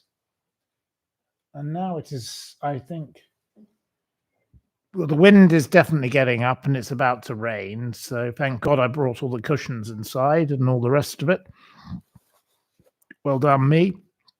Is it raining? In the background, I'm being asked, is it raining? Well, I've already said it's about to start raining. Well, anyway, so I spoke with Philip Walker from the Jeremy Bamber campaign team earlier. Philip is a lovely gentleman who has campaigned for Jeremy for many, many years alongside the lovely Yvonne Hartley. Yvonne is the most amazing lady who's done millions of hours of research. She's gone through millions of documents. She is the most amazing lady. And Yvonne is a good old Lancashire lass. And Philip is a charming gentleman. And Philip and I had a little chat about how, at the weekend they had a presence at the protest against the Criminal Cases Review Commission, which is the most inept, useless bag of bilge on the planet. It doesn't do anything to help anybody. It doesn't even review cases. It doesn't do any work. And the stupid women that run it have all been found to be incompetent and, quite frankly, worthy of not having any salary paid. They should all be forced to resign. They are disgraceful. They are reckless, and they are useless. They look at about 4% of cases. Shame on them. What is wrong with these useless people? So we don't like the Criminal Cases Review Commission.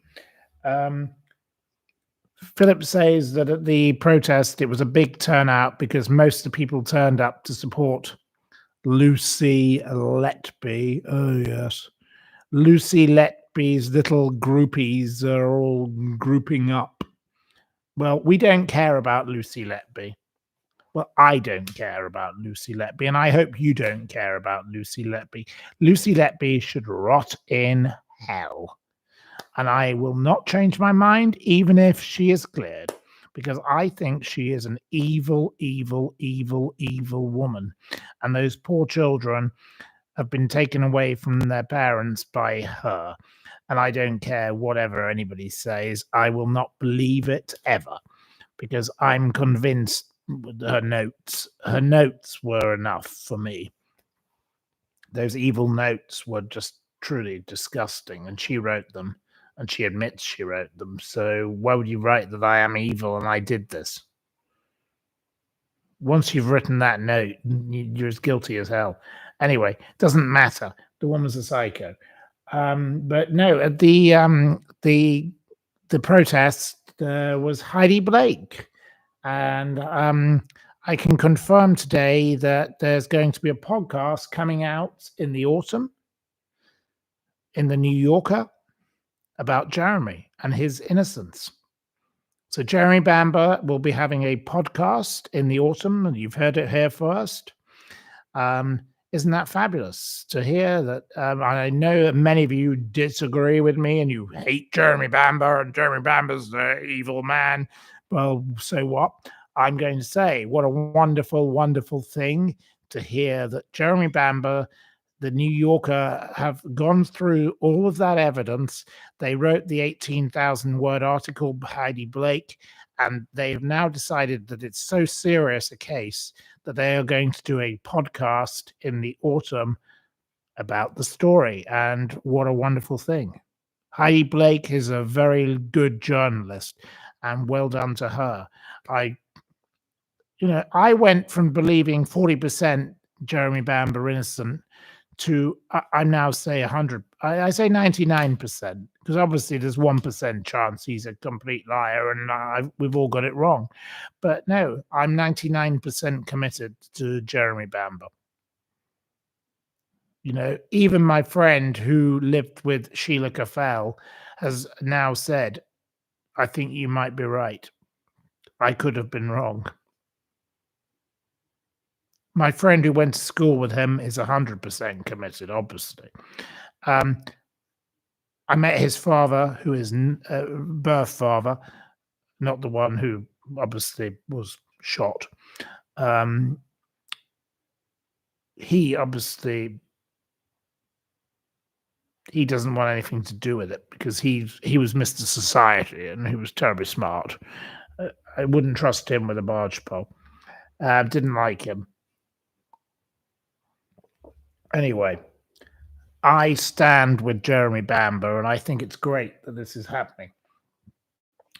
Channel 4 were also there. They're going to be doing a TV series. This is another announcement. You don't know about this. This is a first time heard. On the 7th of August, they will be doing a 40th anniversary of the White House farm murders program. So you didn't know about this before now. I'm telling you a piece of news. So there you go. This is what I do.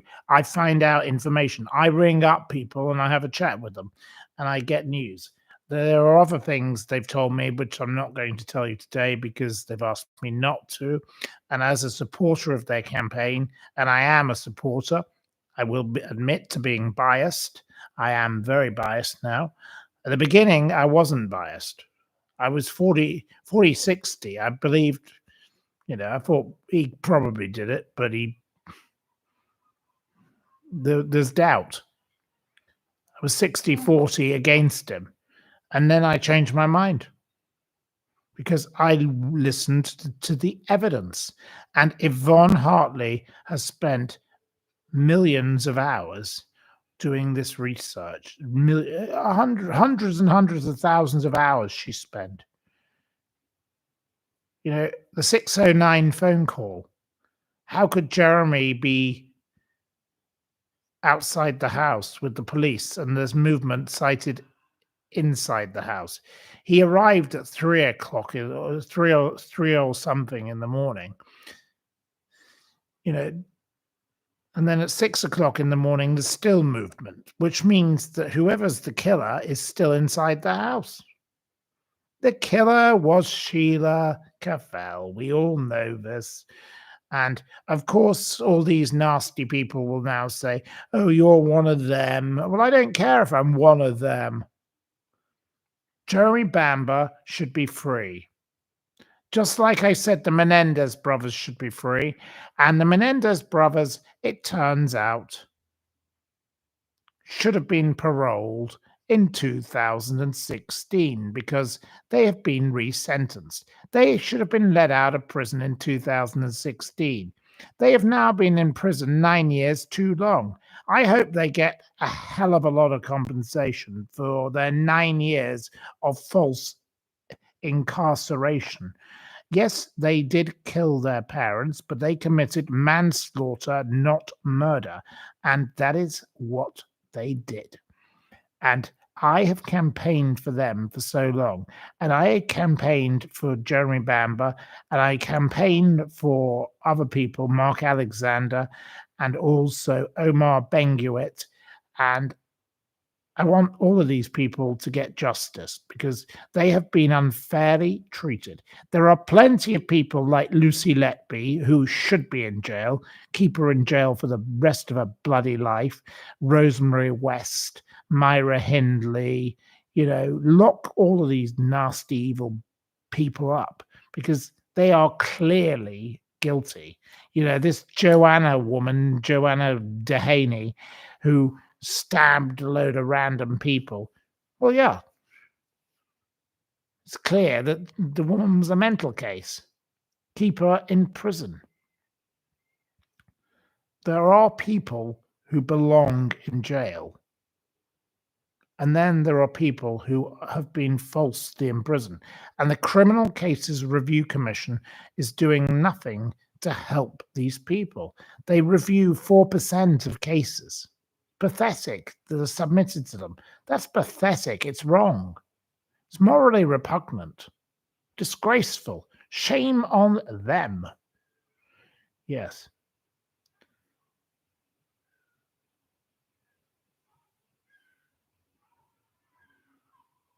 Leslie S. is attacking me, saying you can't claim self-defense when your victims are shot in the back of the head whilst watching TV. They were not shot in the back of the head. They were shot in the front, actually. But the parents had said that weekend that they were going to kill them, so they killed the parents. So, no, they were not shot in the back of the head. So you are actually factually incorrect. So take back your stupid comment because your comment is a load of old rot. Okay, Leslie S., whoever you are. I'm sure you're a lovely lady, but please don't talking a load of rubbish.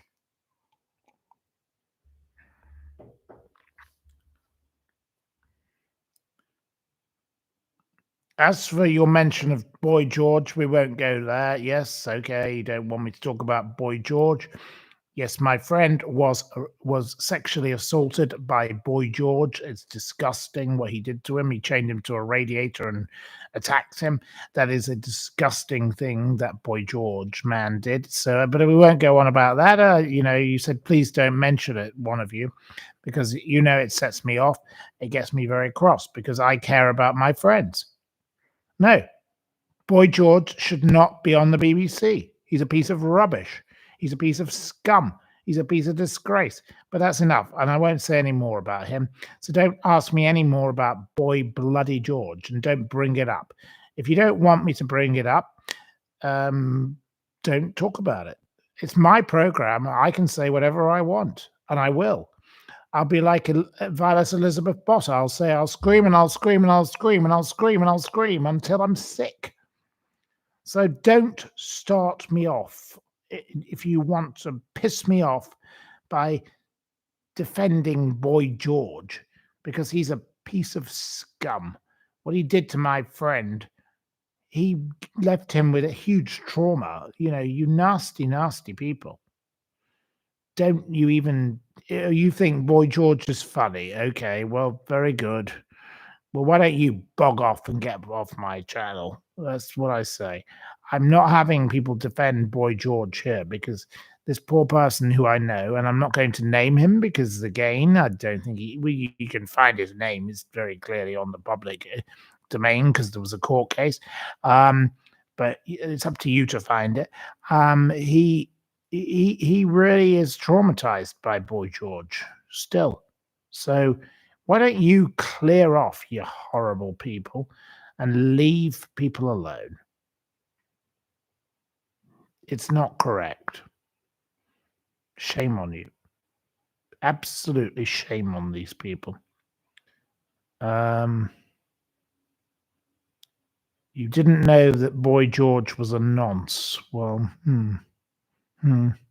Well, just look up the case, the court case. But I'm not going to mention the name because my friend doesn't really he wants to move on from all of this. And we speak occasionally, and he doesn't live in this country anymore.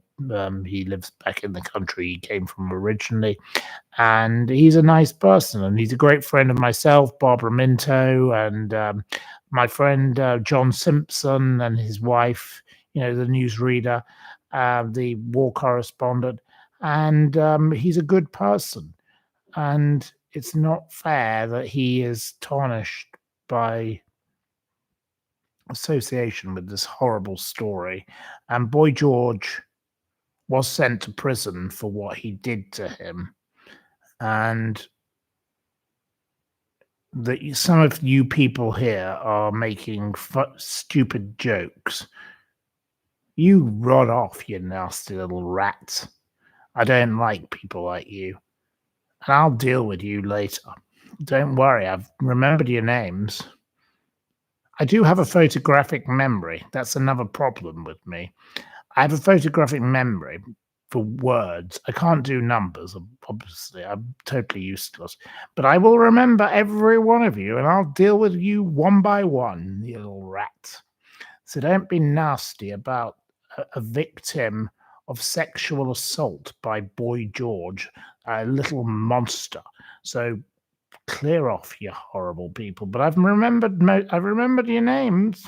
They're all in my mind. I've got it now. You don't realize that I can do this.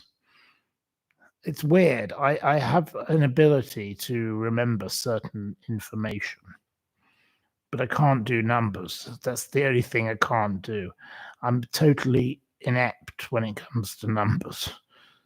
And I was diagnosed with this when I was a child because my mother was very concerned about my mathematics lessons, and I was sent to this kind of like psychologist and all the rest about all sorts of things.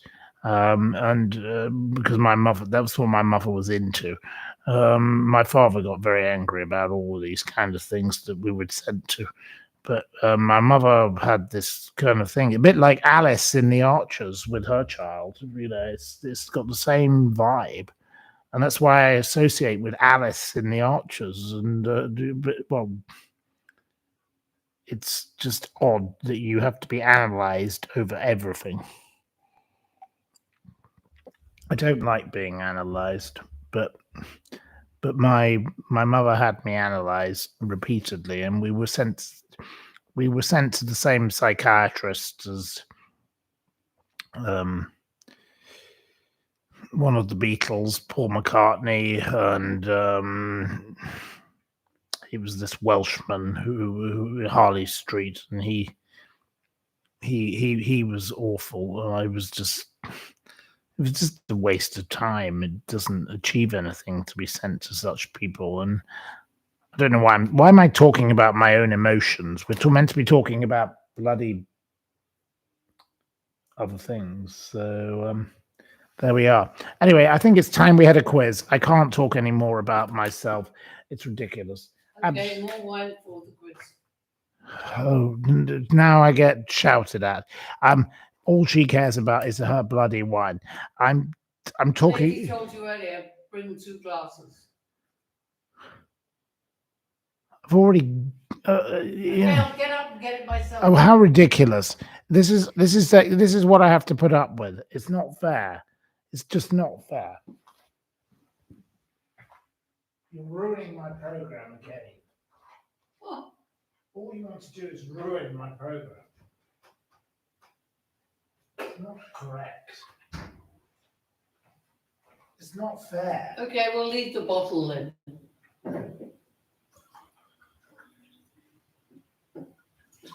He's having bottles. It's just not fair. It's just horrible. Oh, God. I'm very sorry, audience. Yet again, I get bullied all the time. And I'm very, very sorry because I'm worn out by the situation because it's not fair. But there we are. Right. Yeah. Leave her a barrel. That's what she should have. Yeah, precisely. Right. Okay. Yeah, the apology should come from the back. Yeah, well, there won't be any apology because there never is. Right. No one must apologize for me. Can you just keep quiet, please? You're ruining my program. Thank you. Let's talk about something else, please, because I don't want to talk about her and her alcohol issues. Right. Okay. Right. Okay. No. Anyway. Right. Okay. Well. Yes, let's move on, says Lois. Thank you. Thank you, Lois. Have we any more questions before we have a quiz? Let's have a few questions before a quiz. And then I'm going to bed because I can't put up with any much more of this. I've really had enough. Have I ever thought about getting a tattoo? No, I won't be getting a tattoo. I don't like tattoos. But if you want a tattoo, that's up to you. So, no, it's your personal choice. But no, I don't want a tattoo myself. No. I don't mention 50p Lee anymore. Well, 50p Lee hasn't really done much, has he, Hugo? So, no, I don't have much to say about him because he, as far as I'm aware, I don't read anything about him. I don't hear anything about him.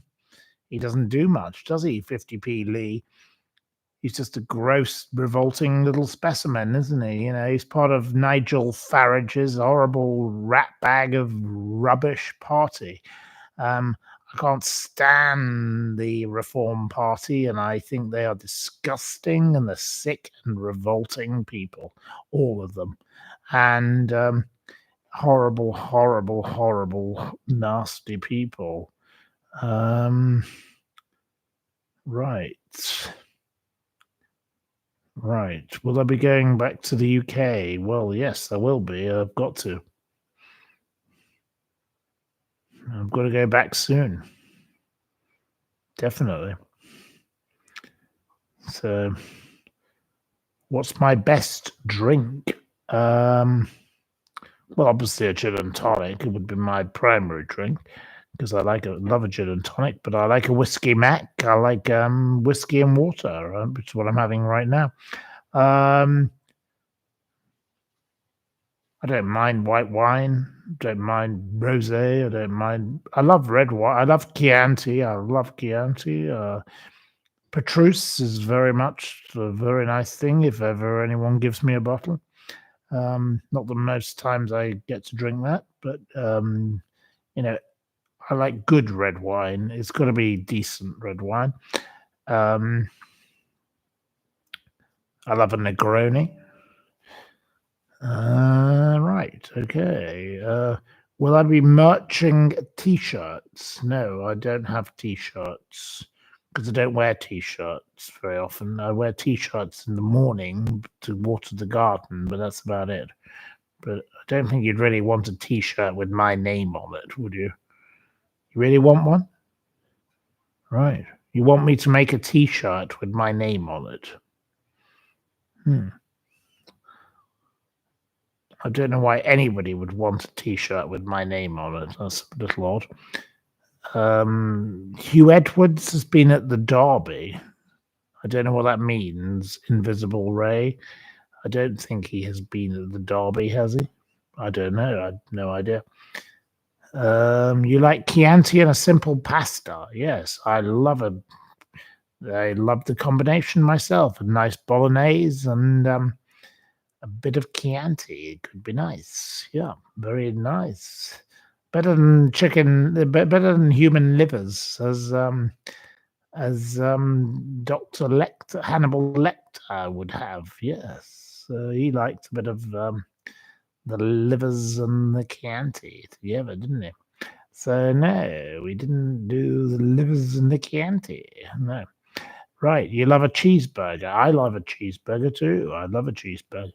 Right, you want a T-shirt that says "bog off." Okay, right, you want a bog off T-shirt. Well, I will speak with my technical man, who is totally hard to communicate with, and ask him if he can produce a T-shirt that says "bog off." Okay, because I know you all love my bog offs. Right, okay. Well, I think it would be quite funny to have a T-shirt. He wanted to make a mug. I thought that was a bit boring. Who wants a mug? Very dull. I like to drink tea out of a different kind of cup. But anyway, we could have a bog-off mug and a bog-off T-shirt, I suppose. We could do both. Okay, I'll ask him. You want a hoodie too, right? You want a hoodie that says "bog off." Okay, right. You want a hoodie, a T-shirt, and a mug. Okay, right. Right, I will note this down and ask him to produce such because he claims he can. He never gets around to it because he's utterly difficult. Let's be honest. Anyway, I'll ask Mr. Difficult if he can produce what we need. So you want a mug, a T-shirt, and a hoodie. Okay, you want those three things. Okay, right. Anything else you want? Do you want a mouse mat? Or do you want something else? You want a cap? Okay, you want a cap as well, a bog-off cap. Right, that's four things. Right, okay. You want a shove it up your jumper one as well. Okay, so we've got 4 items, and you want 2 sets of words. Okay, right. Okay, right. Understand. Okay, well, we'll move along. Let's move along. Let's have this quiz. It's time for a quiz. It's time for a quiz. So, are you ready for a quiz? You also want one that says 9 people went to a party and 8 of them lived. Okay, well, I don't know. Well, we'll see about that.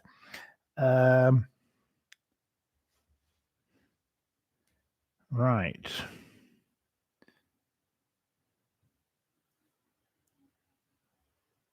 Right. Okay. Well, you're giving me all sorts of other ideas. You haven't had a mouse mat since 2005, so you don't need a mouse mat. Okay. Right. Okay. Right. We'll do this little quiz. Let's do this little quiz. Right. Okay. Okay. With what was the eminent Irishman Anthony Clare associated? Anthony Clare.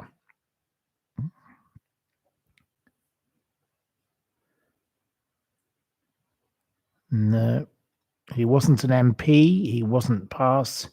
The Blue Nomad is correct. The Blue Nomad gets it. Okay, the Blue Nomad, writing down your name. 1 point to you. Of course, it was psychiatry. He was also BBC. He was broadcasting. He was an amazing man who analyzed minds. So, Professor Anthony Clare, yes. Okay, in which year, after 2 atomic bombs and the loss of over 3 million lives, did Emperor Hirohito tell his subjects the war situation developed not necessarily to Japan's advantage and informed his subjects of their country's unconditional surrender? Now, which year?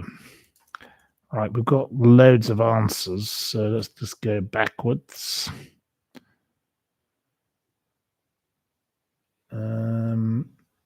It wasn't 1944. No, it wasn't 1814. It wasn't 1045. It wasn't. Hey Tigers gets it with 1945. Hey Tigers. Hey Tigers is a regular in this quiz and a regular scorer, aren't you, Hey Tigers? So, Hey Tiger, you're a bit like the one from The Archers, of course, because that's what Lillian used to call her lover, who ran off with all her money. So, Hey Tiger. Okay. I don't know what your real name is. How many of the 36 prisoners who tried to escape Alcatraz made it across San Francisco Bay? How many actually escaped? How many got across the bay? How many actually physically got there? I'm not saying they actually escaped, but how many got across the bay?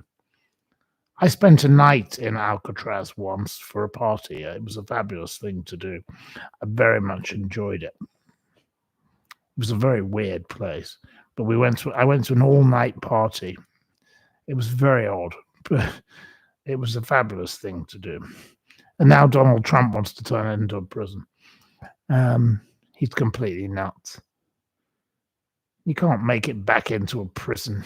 It's not even fit for purpose. The place is like a worn out old dump. Right. Okay. So, how many? Oh, right. Okay. We've got. Sorry, my thing has gone wrong.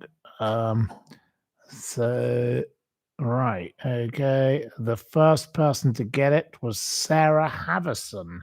Sarah Havison with 1. So, let me explain. One prisoner did escape Alcatraz and get across the bay. It was in 1962. He was so exhausted, the police found him unconscious in a hypothermic state. So they got him back. So he did escape, and he did escape Alcatraz. 23 people who were trying to escape were captured. 6 were shot. 2 were drowned. 5 went missing, presumed drowned. There are conspiracy theories regarding those people. And of course, there was the 1979 film with Clint Eastwood, Escape from Alcatraz. But I know I spent a night in Alcatraz at a party, and it was whilst I was at university, and I went to a great party. It was a fabulous thing. I really enjoyed it because the place was. I've got great photographs of myself locked up in cells in Alcatraz and all the rest of it. I had to wear one of those sort of silly vest things to keep myself warm. I was warned you have to keep yourself warm because it's a freezing cold place at night. It's bloody cold there. But there was plenty of alcohol, so we had a great time. And the party went on all night, and then a yacht came and collected us in the morning, and off we went to a very fancy lunch at the French Laundry, of all places, one of the smartest Michelin-starred restaurants in the world. So I had a lovely time that day. There we go. So life is full of experiences. But I think Donald Trump is insane to try and reinvent Alcatraz as a prison because it's not really suitable. The building is it's a museum. Leave it alone, you stupid man. But the orange man is completely mad. He's completely nuts. He's completely crazy. Totally stupid idea. Who was paying for the lunch? I was a guest of certain very famous people, but I'm not going to say who they are because that would be indiscreet. Okay, right. Okay. With what was moving on to a food related question, with what was Egon Rone associated? Egon Rone.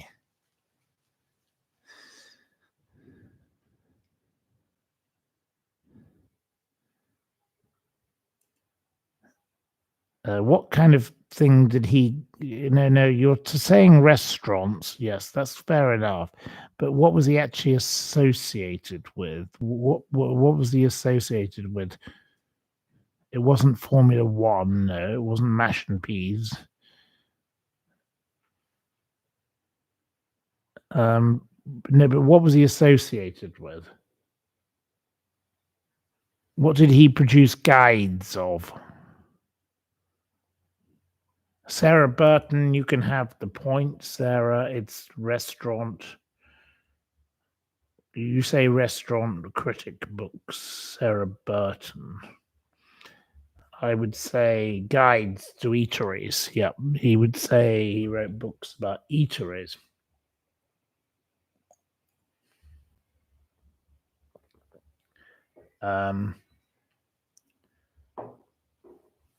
His family owned one of the best restaurants in Budapest prior to the communists seizing them from him.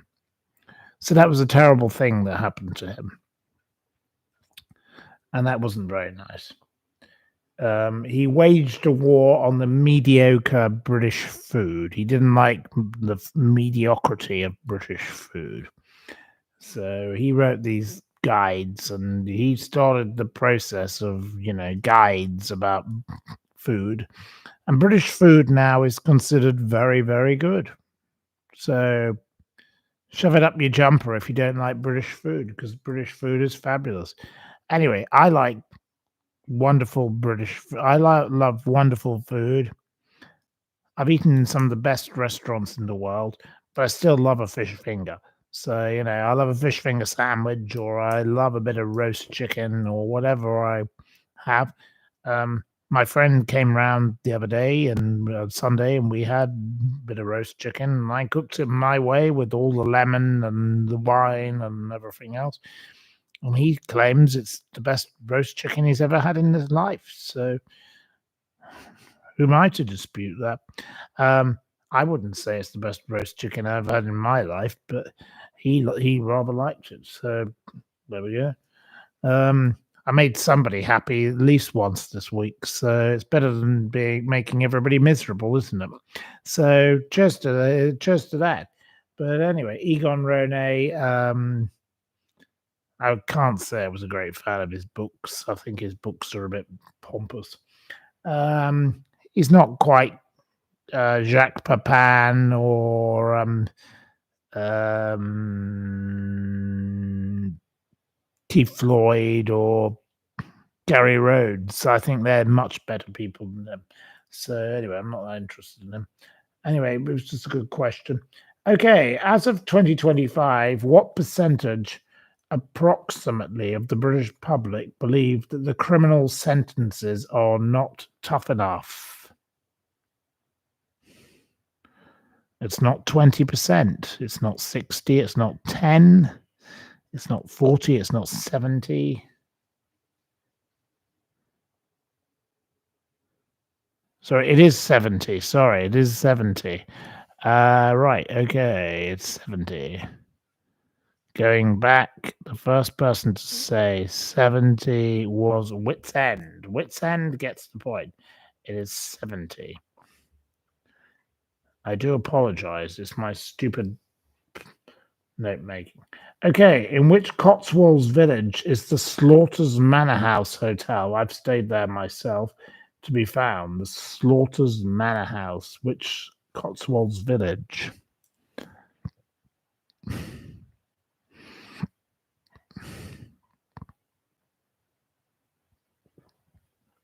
Shut up, Min. It's not Broadway. It's not Burden on the Water. It's not Midsummer. It's not St. Mary Mead. St. Mary Mead is to do with Miss Marple, but no. It's not Stowe on the Wolds. The Slaughters Manor House Hotel. Where is it to be found? It's not Midsummer, because Midsummer does not exist. It's not Broadstairs, which is not in the Cotswolds, obviously. Broadstairs is in Kent. It's not Witches Crescent. It's not Camel Lateau. It's not Deadly on Acton. Right, okay. Well, you're not very good at this question. Well, I've given you a clue. In which Cotswolds village is the Slaughters Manor House to be found? The clue is in the name. For goodness sakes. Absolutely useless. Right. 0 points awarded. Of course, it is to be found in Lower Slaughter. The Slaughters Manor House Hotel. It's in Lower Slaughter. And then, of course, there's the other hotel, which is in the other part of the Slaughters, which I also have stayed in. So there we go. Which novelist's wife remarked of John Major's affair with Edwina Curry being revealed? I am a little surprised, not at Mrs. Curry's indiscretion, but a temporary lapse in John Major's taste. Which person remarked of that?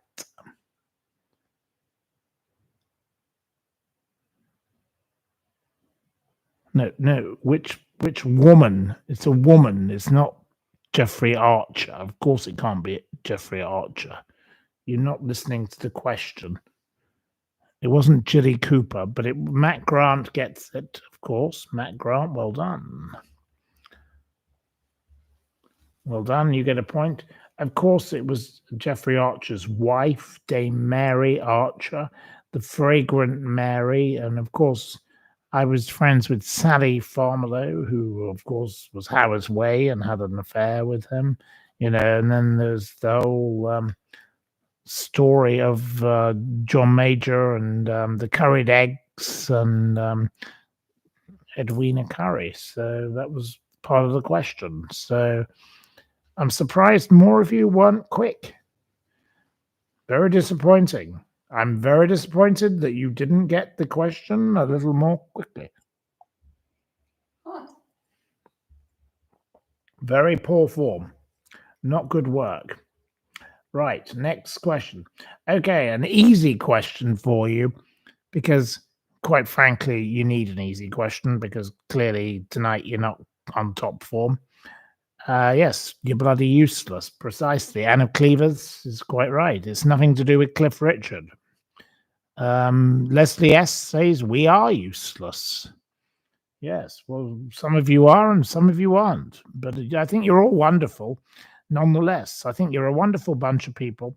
And thank you very much for joining and supporting me and being part of my life. You're all fabulous. But But from time to time, you do need a kick up the bum because you're not very good at quizzes, some of you. You're really useless when it comes to very simple questions, and that was a very simple question. Okay, and if you can't answer this simple question, then I will get very pissed off. Okay, at what age did German actress Marlene Dietrich die? What age did she die? How old was she when she was brown bread dead? No, she wasn't 79. She wasn't 67. She wasn't 96. She wasn't 89, but you're close. Audrey gets the point. It is 90. Audrey is getting the point. So 90 years old, the 6th of May, 1992. Okay. In which year did the film Mad Max premiere? Mad Max. Which year did it premiere? Which year did Mad Max premiere? It's not 1998. I've got loads of answers coming in because there's hundreds of you now. Right. Let's look slowly. Sarah Byrne gets a point. Sarah Byrne. It was 1981. So Sarah Byrne was the quickest, the fastest finger forward, Sarah Byrne. So Sarah Byrne gets the point. Well done to Sarah. The rest of you are history. It was Mel Gibson and Bruce Spence and da-da-da. Okay. What did Hugh Laurie's father, Dr. William Rann, win? What was Hugh Laurie's father famous for winning? Hugh Laurie, the actor. What did he win?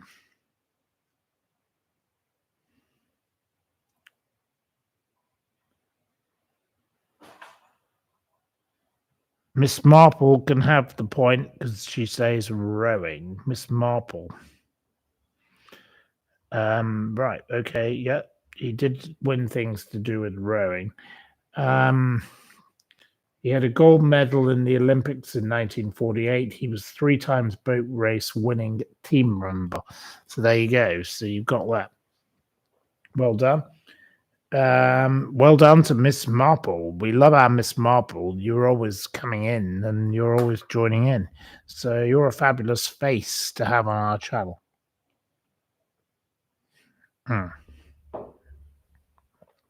Right.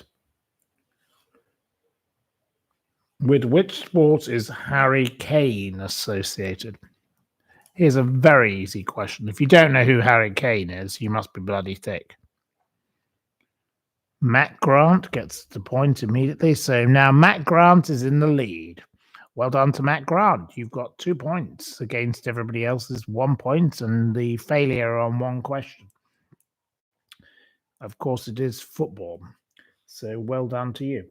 How old was Jeffrey Epstein and Ghislaine Maxwell's victim, Virginia Roberts Giuffre, at the time of her death? What was her age at the time of her death? Poor Virginia. She wasn't 17 when she died. No, this is the age she died. She wasn't 43. She wasn't 17. No. Wits End gets a point. So Wits End is now joint first. Of course, her age was 41. It was the 25th of April, 2025 when she died. She was born in 1983. May poor Virginia rest in peace. I only ever spoke with Virginia once, but Virginia was a lady whose life was ruined by Prince Andrew, Jeffrey Epstein, Ghislaine Maxwell, and plenty of others. So poor Virginia. I'm very sorry that Virginia's children are now growing up. The 2 children will grow up with no mother. And isn't that sad?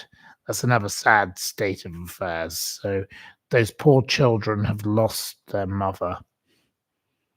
And we don't know how Virginia actually died, but, it was likely suicide, and there will be a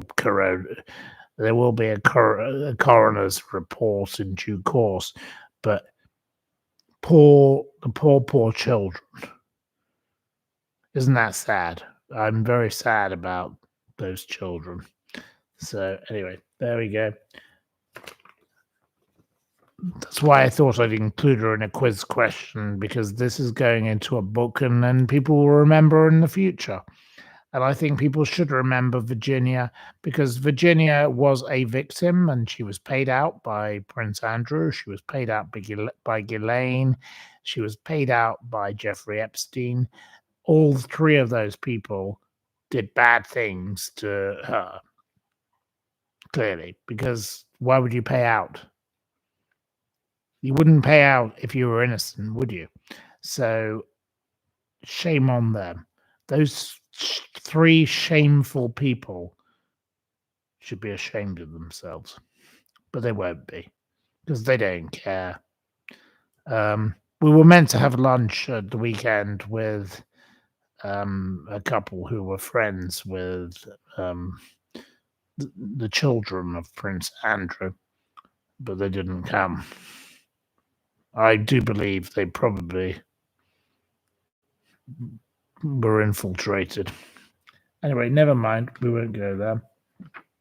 Right, next question. Okay. Who wrote The Joy of Lex? Not The Joy of Sex, The Joy of Lex. Lex, like lexicography. To do with writing, published 1987. Who wrote The Joy of Lex? It wasn't Susie Dent. And Susie Dent, Susie Dent is one of the most wonderful people on the planet. I love Susie Dent. Such a fabulous lady. Absolutely wonderful. It was, but I need a correct spelling. Hey, Tigers. So sorry, you got to spell correctly. No, and you, Sarah Byrne, if you want to give the name, you have to give the correct spelling. I'm not allowing incorrect spelling anymore, as I've said. It wasn't an electrical engineer. Miss Marple doesn't spell it correctly either. Or no, definitely doesn't. No, you don't spell it correctly. None of you have spelt the name correctly, so no. A and B can have the point on this occasion. Sorry, I do have to have correct spelling of people's names. It is, of course, Giles Brandreth. An amusing A to Z and amusing Z to A of words. There we go. So it was a bit of both. Giles is one of the most fabulous people on the planet. I love Giles Brandreth. Great friend of the Hamiltons as well, and I love Neil and Christine. Christine is an absolute national treasure. I'm not going to say why I'm particularly happy with her at the moment, but she gave a speech on my 21st birthday. I'll leave you with that. But anyway, that I won't talk about the other things she's done because it's not appropriate. But I love the old Hamiltons, and I love Giles Brandreth. Good old Giles Brandreth. He's a bit nutty, but he adds a bit of colour to the world, and that's what we need in our world. So fabulous, Giles Brandreth. Okay, so at the moment we've got Matt Grant on 2 points and Wits End on 2 points. The rest of you who've achieved, and you have achieved because you've managed to answer the question, are all on 1 point. And then we've got one failure. So that's not very good, is it?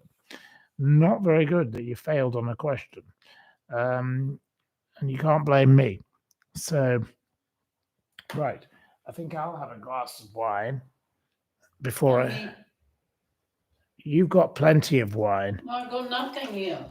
You've got plenty. You give me a glass. No, I'm not going. I'm finishing my quiz first, and then you can have your wine. Right. Right. Okay. Now let me finish my quiz. Don't down the. You don't need to down the neck In the background, we're getting all this downing the neck. All right, we're nearly at the end of the quiz. So, honestly, it makes hard work.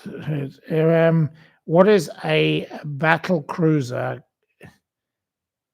What is battle cruiser Cockney rhyming slang for? What is a battle cruiser?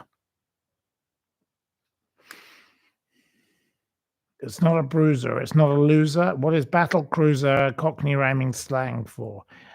Miss Marple gets the points. Miss Marple is now another joint first. Of course, it's a boozer. It's a pub. A battle cruiser is a boozer. Of course it is.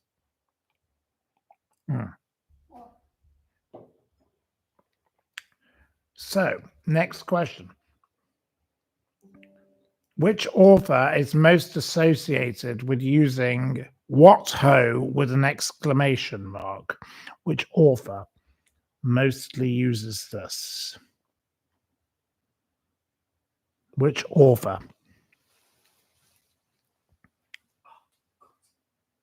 It's not Enid Blyton, no.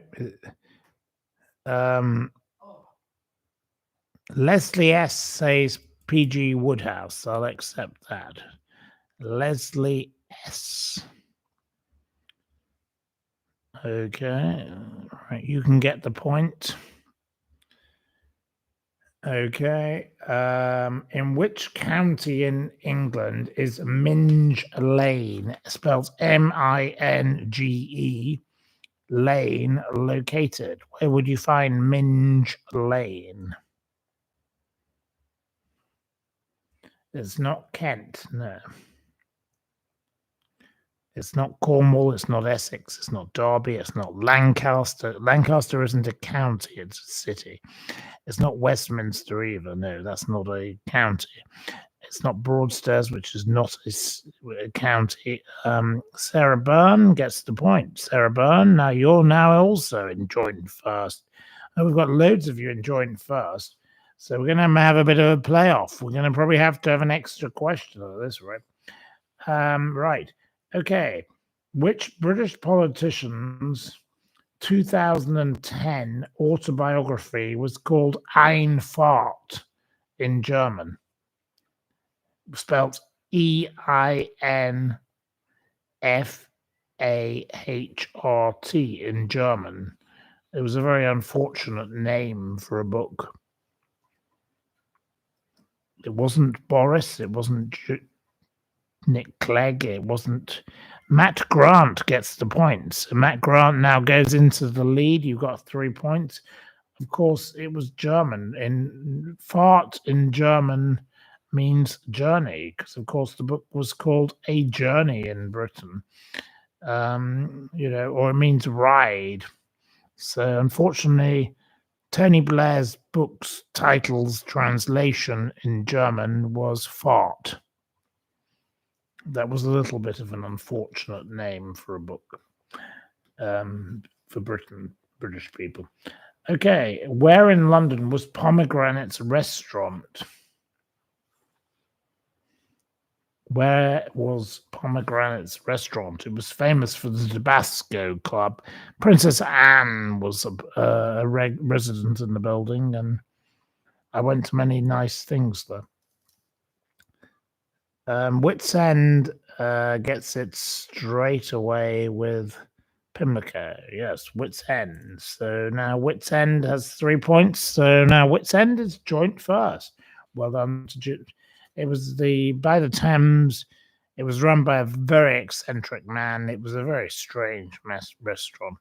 The Tabasco Club used to gather there, and Neil and Christine Hamilton used to have all sorts of strange things that they were involved in. I don't know what went on, but anyway. Funny place. Okay, what did the first manager of the Small Faces 1960s hit-making band Don Arden refer to himself as quite openly?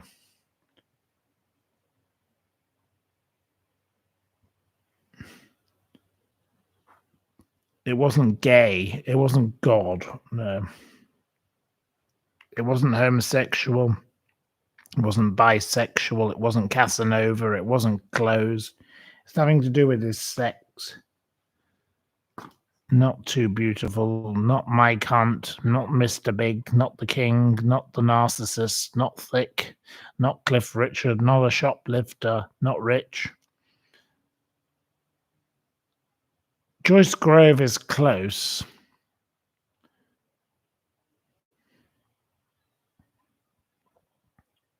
Sarah Byrne gets the point. So Sarah Byrne is another one with 3 points. He was the Al Capone of pop. He was the drummer.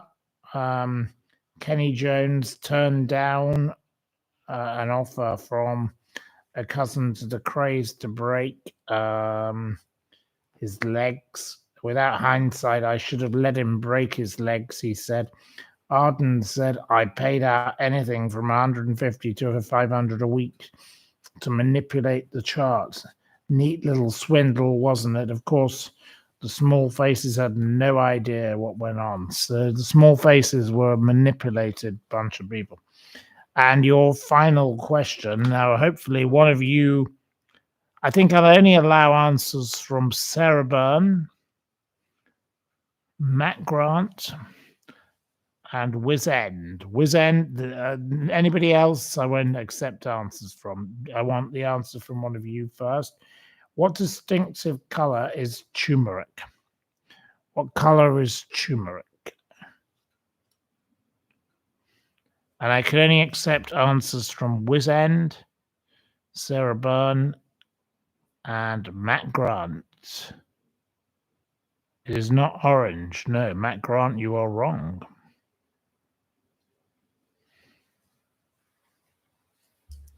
What did Wits End say? Let's have a look. Oops. I don't know, the silly computer. Right.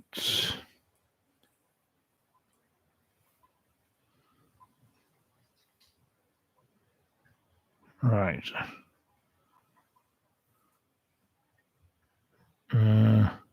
Sorry, I'm just trying to scroll on this silly computer because it's a PC and I'm not very used to PCs.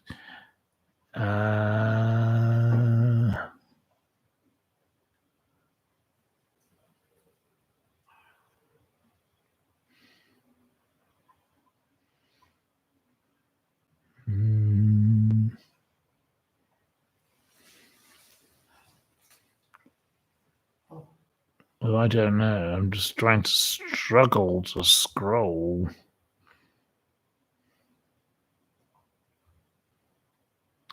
Unfortunately, for the rest of you, Matt Grant is the winner because he has said yellow. Turmeric is yellow. It contains compounds called curcurinoids, most notably curcumin.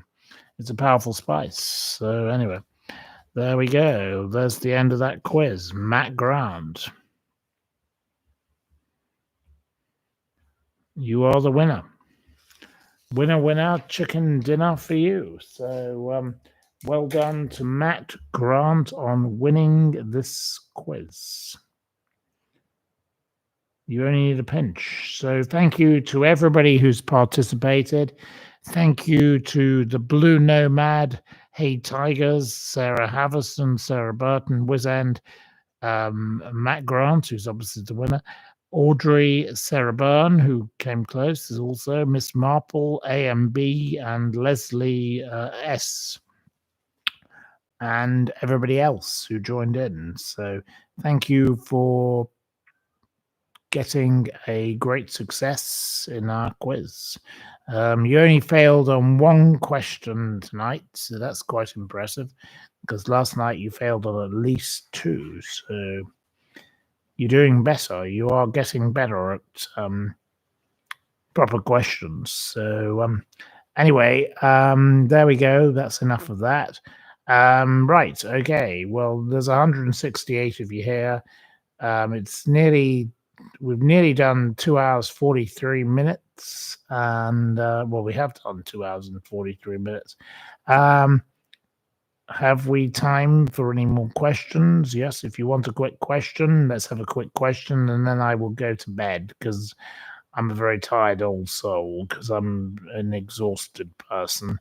I've been feeding a seagull and I've been doing all sorts of other things, and I did 2 hours of driving around bloody fucking Saint-Tropez, which quite frankly was not a great joy. In a traffic jam, because quite frankly, traffic jams do not fill me with joy. And tomorrow we're off to a lunch party, so I want to go and be fresh and ready in the morning. So I need a little bit of an early night. It's already, well, it's not an early night. It's already 11:30. So I've spoken for hours on end, and right, do I have any questions? Does Min find my questions difficult to answer? Do I run her questions by her? No, I don't run the questions by anybody. I write my own questions, and I only ask them when I ask you. So nobody's heard them beforehand but I do ask the odd question to her, but she's not really interested in my questions. I don't think she really cares. Right.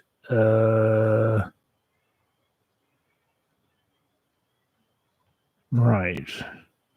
You want a bog off baseball cap. Okay, right. So, okay, you want all these kind of merchandise. Okay, right. Can we have a free Audrey? Oh, right. I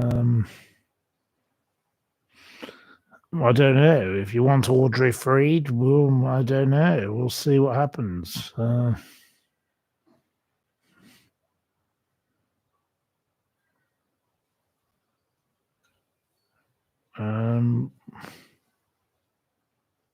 You want Audrey freed? Okay. Do I like raccoons? I don't have any relationship with raccoons, so no, I can't really talk about raccoons because I've never had an interaction with a raccoon, so I don't know. Can't ask that. I can't answer that. You can hear the seagulls in the background. Yes, well, they're very vicious. They're very nasty, but our little one is probably hiding under its little chair, and it was given the food and it was given the water, and it should be left to feed and to survive for the night. But I can't do everything for it. It's got to learn to survive on its own because I'm not going to be here forever, and it's going to be time soon for me to go. So, of course, the silly little bird needs to wake up and smell the coffee and get on with its own life. But I will look after it for as long as I can. But I'm not the seagull whisperer, am I? I don't want to become that either. Anyway, I'm going to close the windows shortly because there's going to be a storm. The things. Do I like ferrets? Of course, I love ferrets, and I can tell you a wonderful story of ferret. Well, I can tell you a terrible story of ferrets because, unfortunately, my mother wasn't very cooperative. But it wasn't my mother's fault. So tomorrow, when I come on, remind me about ferrets. And I'll tell you the story of ferrets and me and my mum in Liverpool. It was a very disastrous episode. But we won't talk about it tonight because I'm getting a bit tired, to be honest. I'm ready to go to bed. I need to go to sleep. I'm exhausted. I get very warm. It's 11:30 here in France, and it's time for me to go to bed. So, Ferrets are like rats, you say. Well, no, they're not like rats. Ferrets are lovely things, and rats are not lovely things, so I feel very different about ferrets. I love ferrets, so there we go. Okay, you want free Audrey, yes. Okay, thank you for the great show. That's very kind of you to say. I don't want to say any more about all the other things because, quite frankly, it's time for me to go to bed. I'm tired. I'm worn out. I need to go and get a bit of rest. We're going out for a thing tomorrow, and it's time to close the window. And enough is enough. I've done 2 hours and 49 minutes, which is nearly 3 hours. And, it's non-stop, with apart from the interruption by, people demanding me bringing them wine, which doesn't really help. I do apologize for that. It's time to go to bed, so I'm going to say thank you very much for your lovely participation. You've been wonderful. Good night, good luck, good gardening, and take care. And we will see you again tomorrow. Okay, but I won't be doing a lunchtime program because I'm going out for lunch, so I won't be available. But I want to do more lunchtime programs. I think it's a good idea because, quite frankly, I should do more audiences and talk about specific topics. So I will try and be doing that in the coming days. So take care. Thank you very, very much. Sleep well, sleep tight. Don't let the bad bugs bite, and have a wonderful night. You're an absolutely wonderful audience, and I love you all. Take care. Bye bye. Pip, pip.